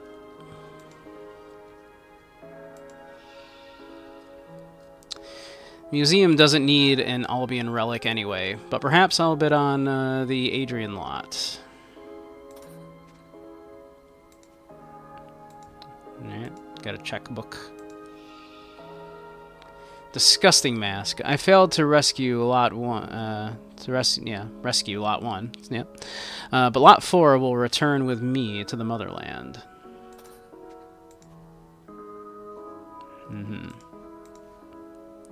Ticket number, etc. Date the 13th. Time 11:30 p.m. Destination Lemuria. Okay. So she's Lemurian. She's after a Lemurian artifact.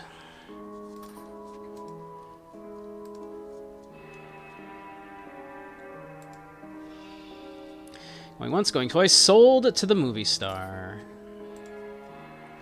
Wooden gavel. Some keys. A wooden cane. Some refreshments. Thank you, Spy. Have a good one. The poor professor just isn't cut out for this. Should have listened to me. Ah, cocktails. Death to the evening. Absinthe and champagne. Well, yeah. Notes for Robbie Froberg's first day. Serve with a smile. Please refrain from selling any drinks to Mr. Bogart while he's on the job.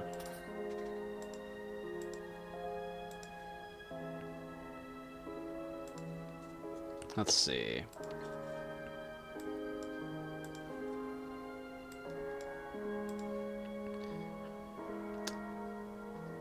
So this is Robbie Froberg.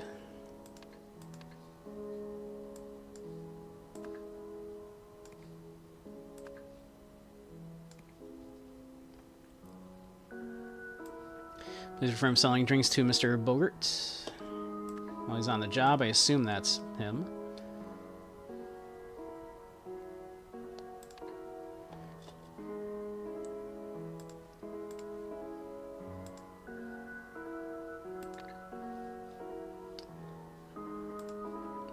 See what's up here. Ah, this might be him, actually. Wonder if I can get Miss Knightley's autograph. Alright, so... this must be Knightley. The movie star. A bunch of stuff up here. Circuit box, danger, risk of electrocution.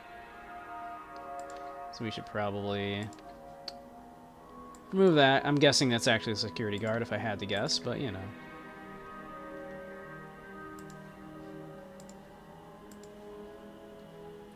So that's been sold. That's been sold.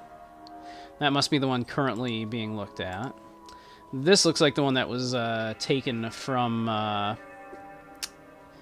that was missing, at least, in the that previous one. And then we have this.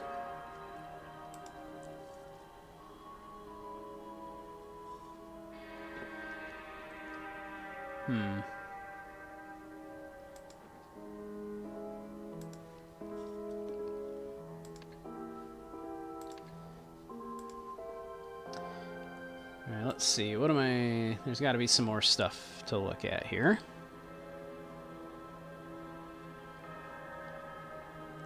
I'm still missing half of the stuff.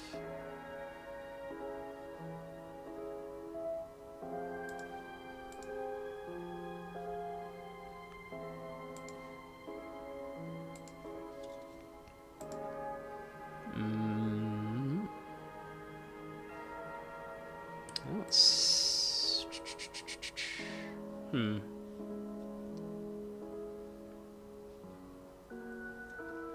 What am I missing here? There's definitely got to be more area here because I look like I've clicked on everything.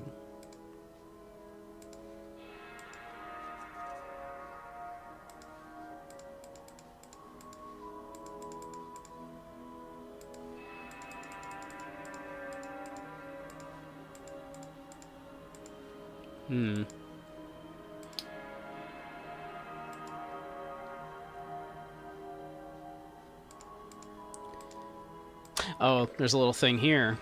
Oh dear.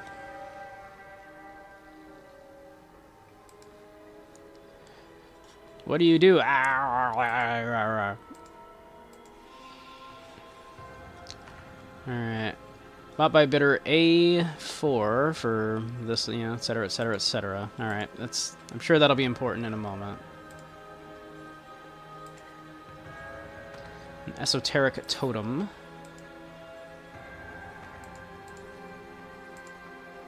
$7,000. Ah. Okay.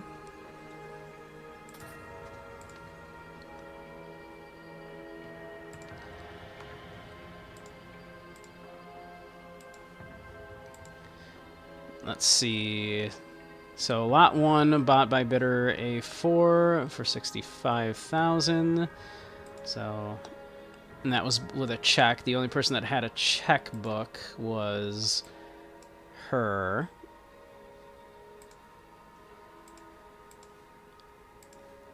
So that is Oriella Winston.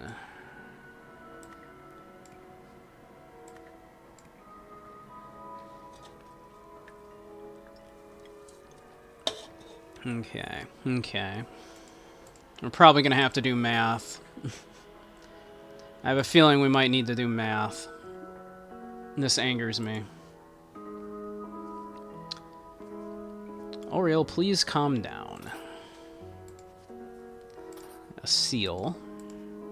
A checkbook. Alright, so this is, what's her name there? The name we just figured out. That's, Oriella. Ah, the lights went out. Who's touching me? Calm down, everyone. Alright, yeah, I think we're gonna have to do math here. Evil. The lights are finicky, nothing to worry about. Are you gonna buy me another drink, Tessa? I guess that was supposed to be drunk talk. The lights are finicky, nothing to worry about. Are you gonna buy me another drink, Tessa? Creature. Yeah, the mask. That looks like the ticket.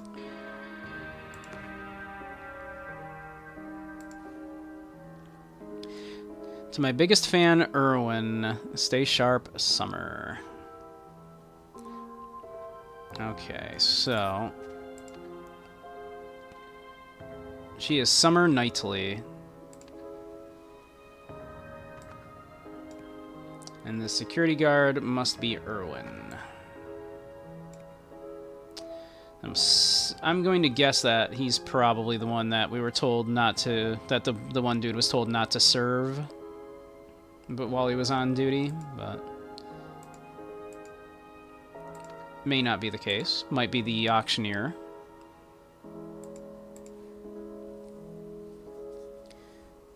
Now's not the time, Mumari. We all need to leave immediately.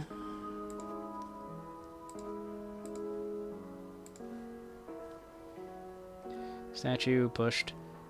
What about my statue? Stop pushing me. It's only a power outage.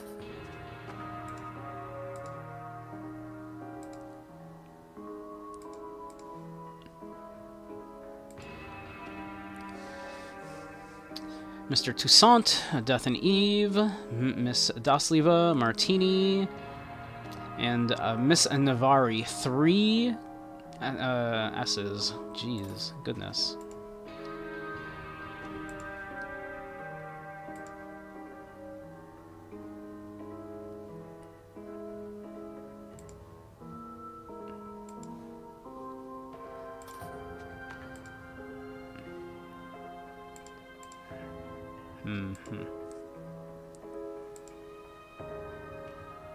Still showing that there's something... What did I not click on?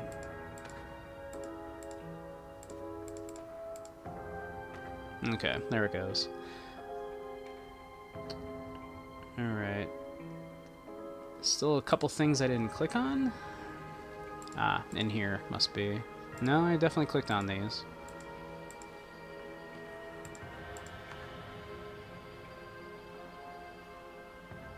Oh, I didn't click on some... Ah, yes, there we go. Statue. It's time for Plan B. I'll distract Bogart, you grab his keys. Okay, so that is... I'm assuming that's Bogart. Wait, are those... Let's see... Are those his keys? I'm assuming so.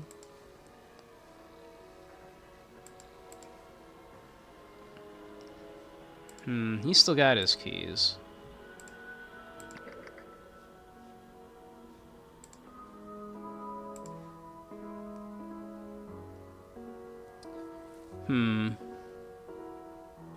So these are the keys that the person up there, you know, being electrocuted later, has.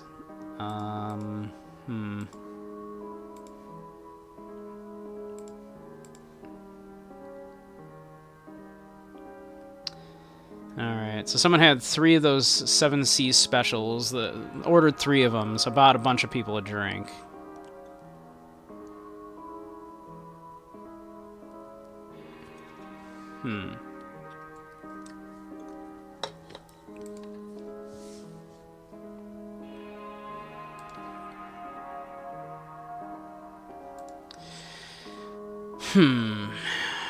Alright, we're gonna have to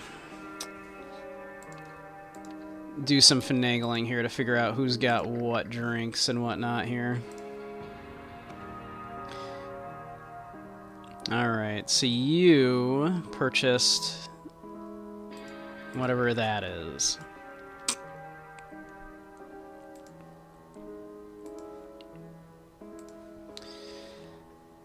So... that must be absinthe and champagne.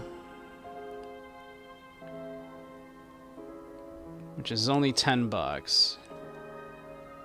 Because absinthe is green, obviously.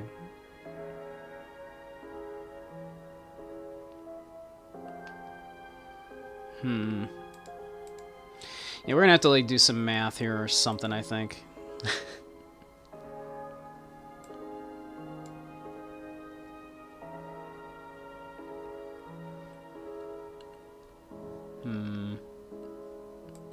Alright.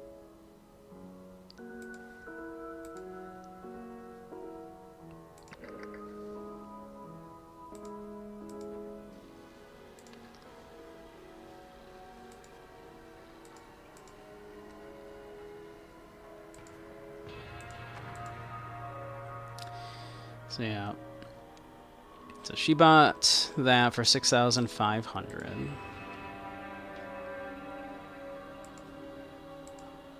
Let's see. Somebody had, yeah. So lot 1.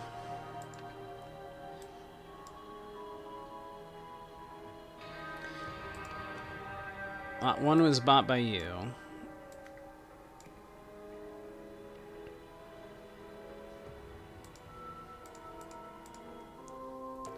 Does she have the item on her? Yes. A seal. Okay.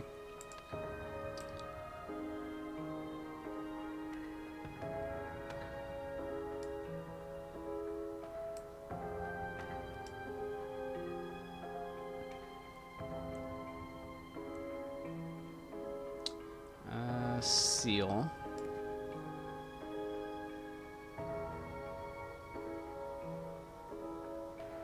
Let's see.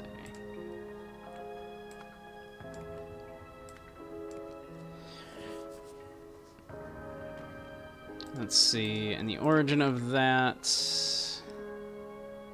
Perhaps I'll bid on the Adrian lot. Okay.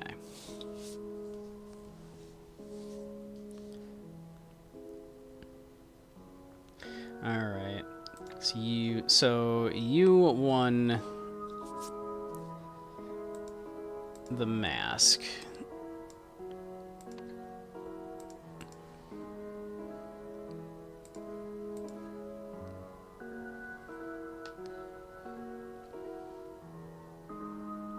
So, alright, lot 4 is Lemurian.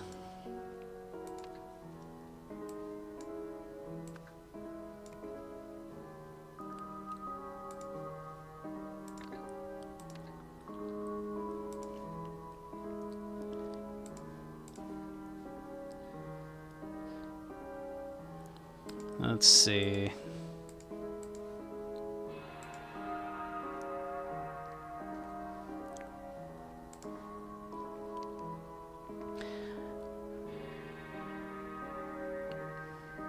All right.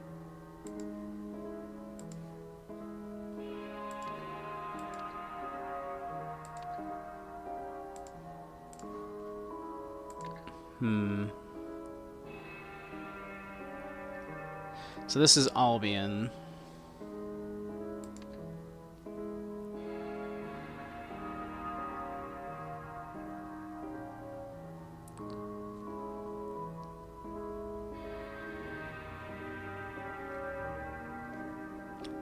So that must be this one.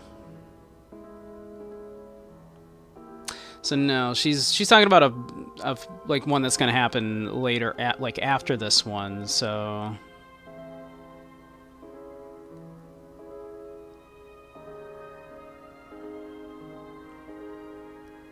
perhaps because yeah, lot 1 already happened. And there's only one check in there, so whatever Adria won there, she did not actually get. Okay.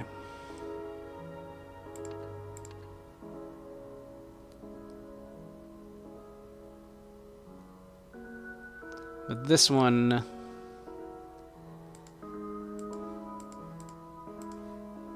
This is an Albion one.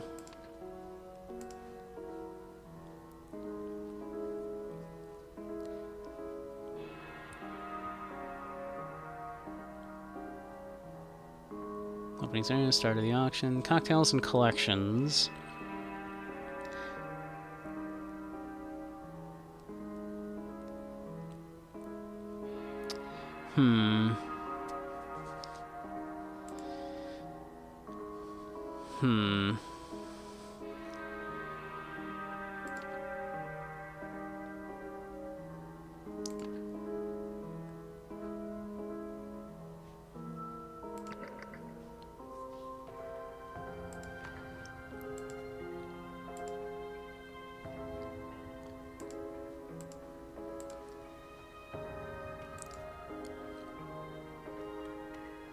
Nobody move, you'll step on my new Lonkin centerpiece.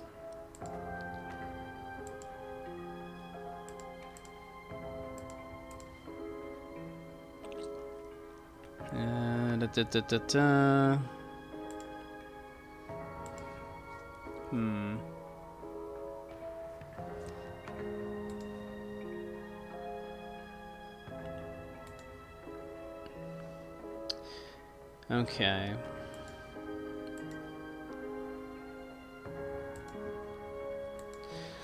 So that's...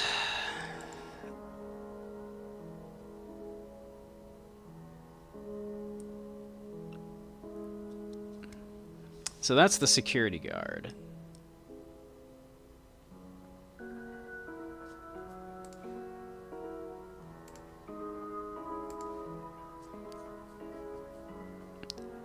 Now's not the time, Mumari. We need to leave immediately. about my statue. Stop pushing me. It's only a power outage.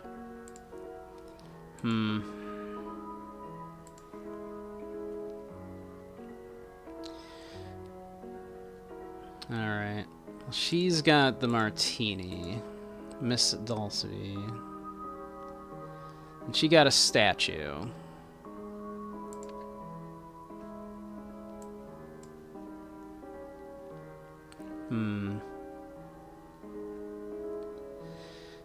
So it's got to be one of these two.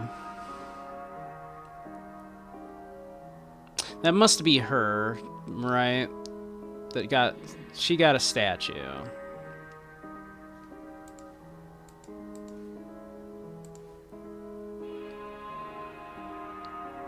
It's Dulciva. So that you must be Dulciva.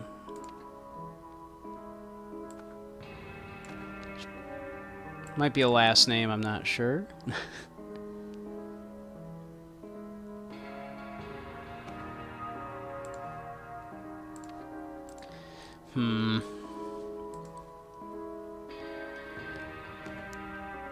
Dr. Toussaint.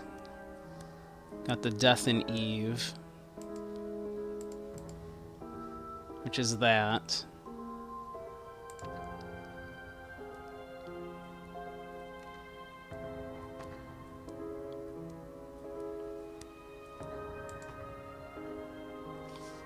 $30.90.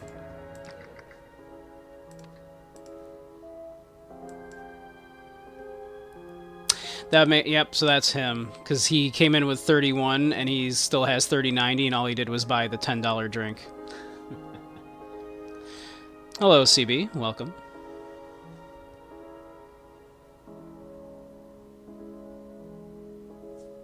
We're playing a little Rise of the Golden Idol. I was a big fan of the first one.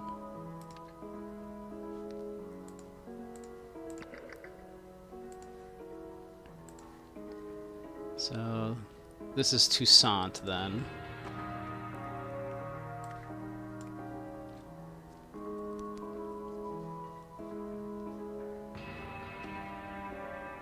But welcome, welcome.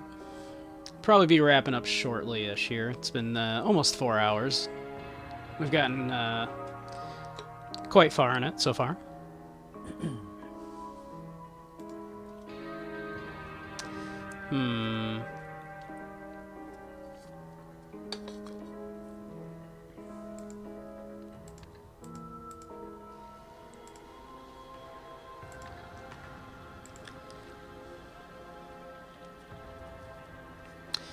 So let's see here.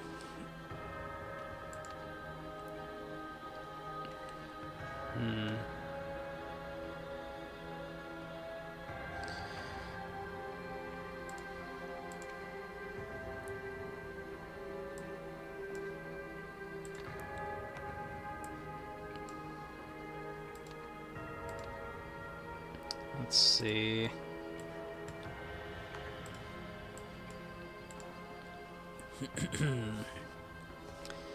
So, we know that.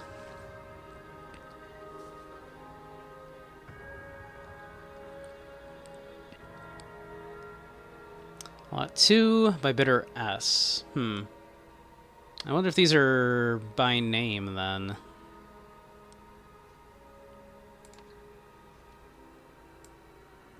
Not that that helps us a lot, because we don't have many of these names.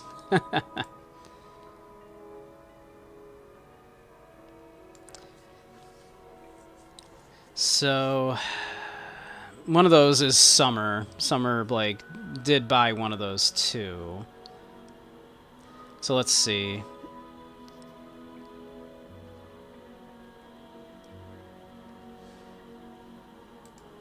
If we can figure out which one of those, that gets us somewhere at least.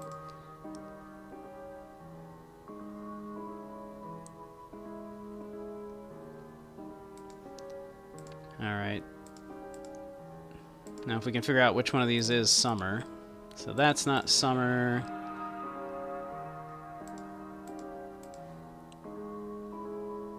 That's not Summer. This could be Summer. I'm guessing this is summer. 1,900 bucks on them still.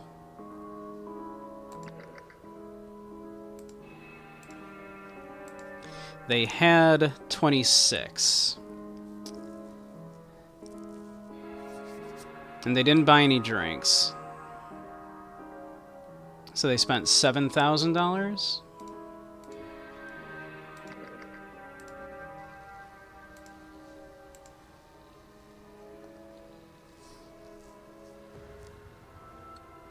That doesn't math out right.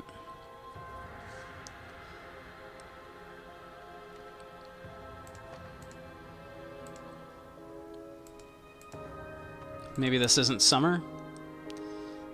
Had 26, now has 19, so that's 7,000. So maybe that's not summer?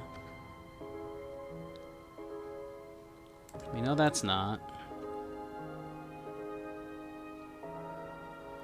Unless this is.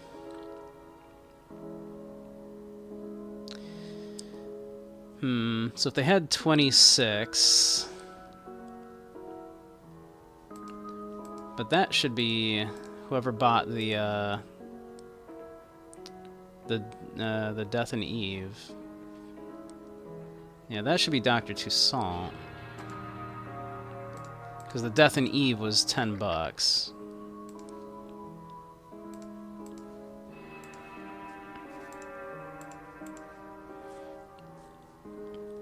Yeah, it's the only thing he bought all day. He didn't win a single auction.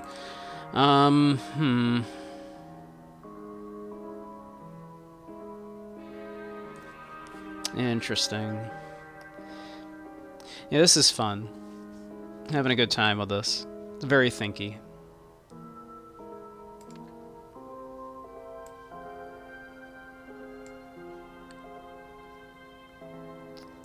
Yeah, I'm not... Yeah, let's see. We mathed this right? Yeah, 26, and she ended with 19, if it's who I thought it was on there.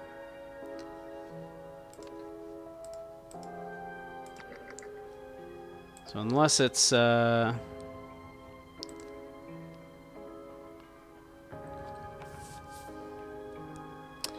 So unless this is summer, who then went from 26 down to just over 17, which would be almost 8 grand?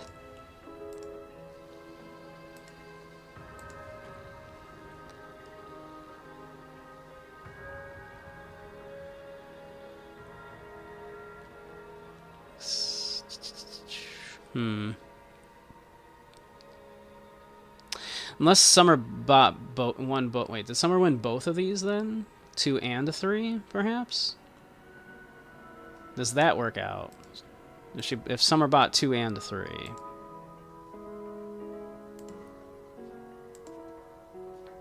So 19, yeah. So that would be... So Summer then got lot 2 and 3. That's why they're both S. That makes sense.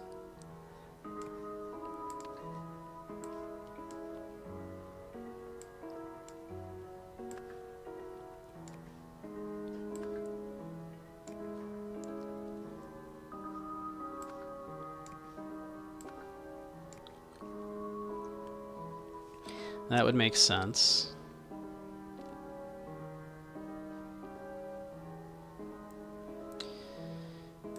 Let's see, what were 2 and 3? I don't think it's listed them on here.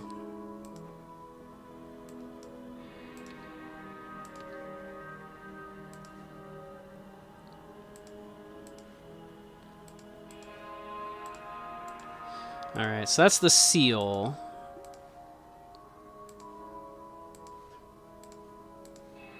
So this must be the second one.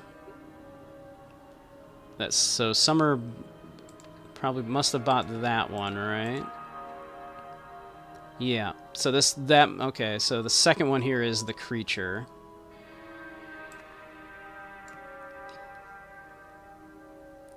So the third one is the mask.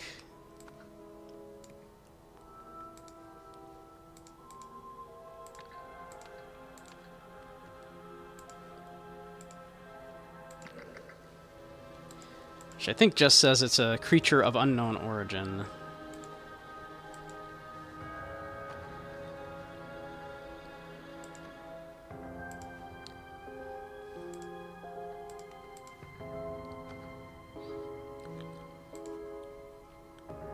Yeah, nobody move, you'll step on my new Lonkin centerpiece.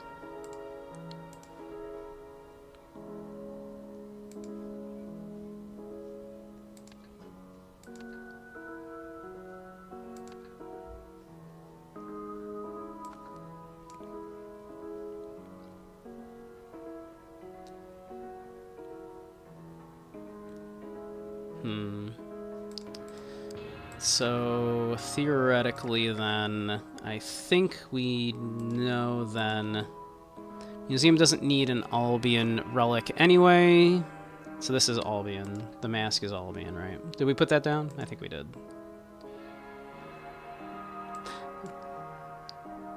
No, it would have to be the mask is Albion. And then, so whatever the last piece is Adrian.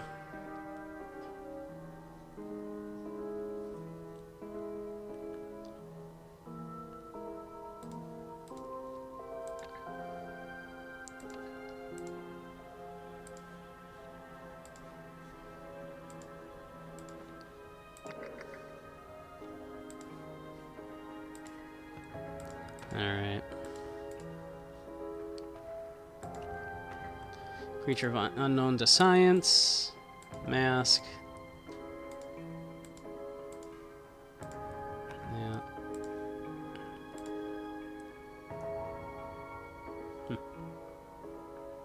Yeah. Well. It's been a little over 4 hours, so... Should probably wrap her up right around there.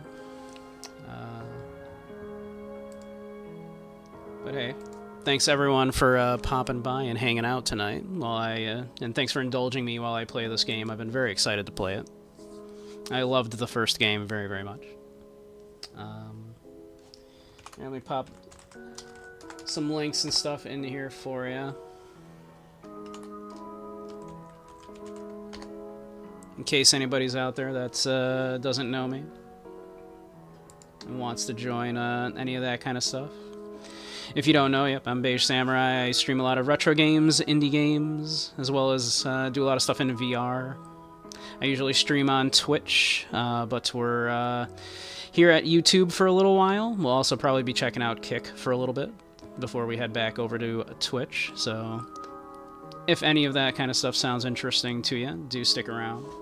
Join my stuff, and yeah, we'll probably be back. I'll probably be looking at this further on Kick next week. We're gonna see how Kick works out for a little while. But yeah, thanks everybody for hanging out, and yeah, you're all wonderful, beautiful beings. Be safe, everyone. Take care of yourselves. Take care of each other. And yeah, all right, I'll catch y'all later. Have a great night.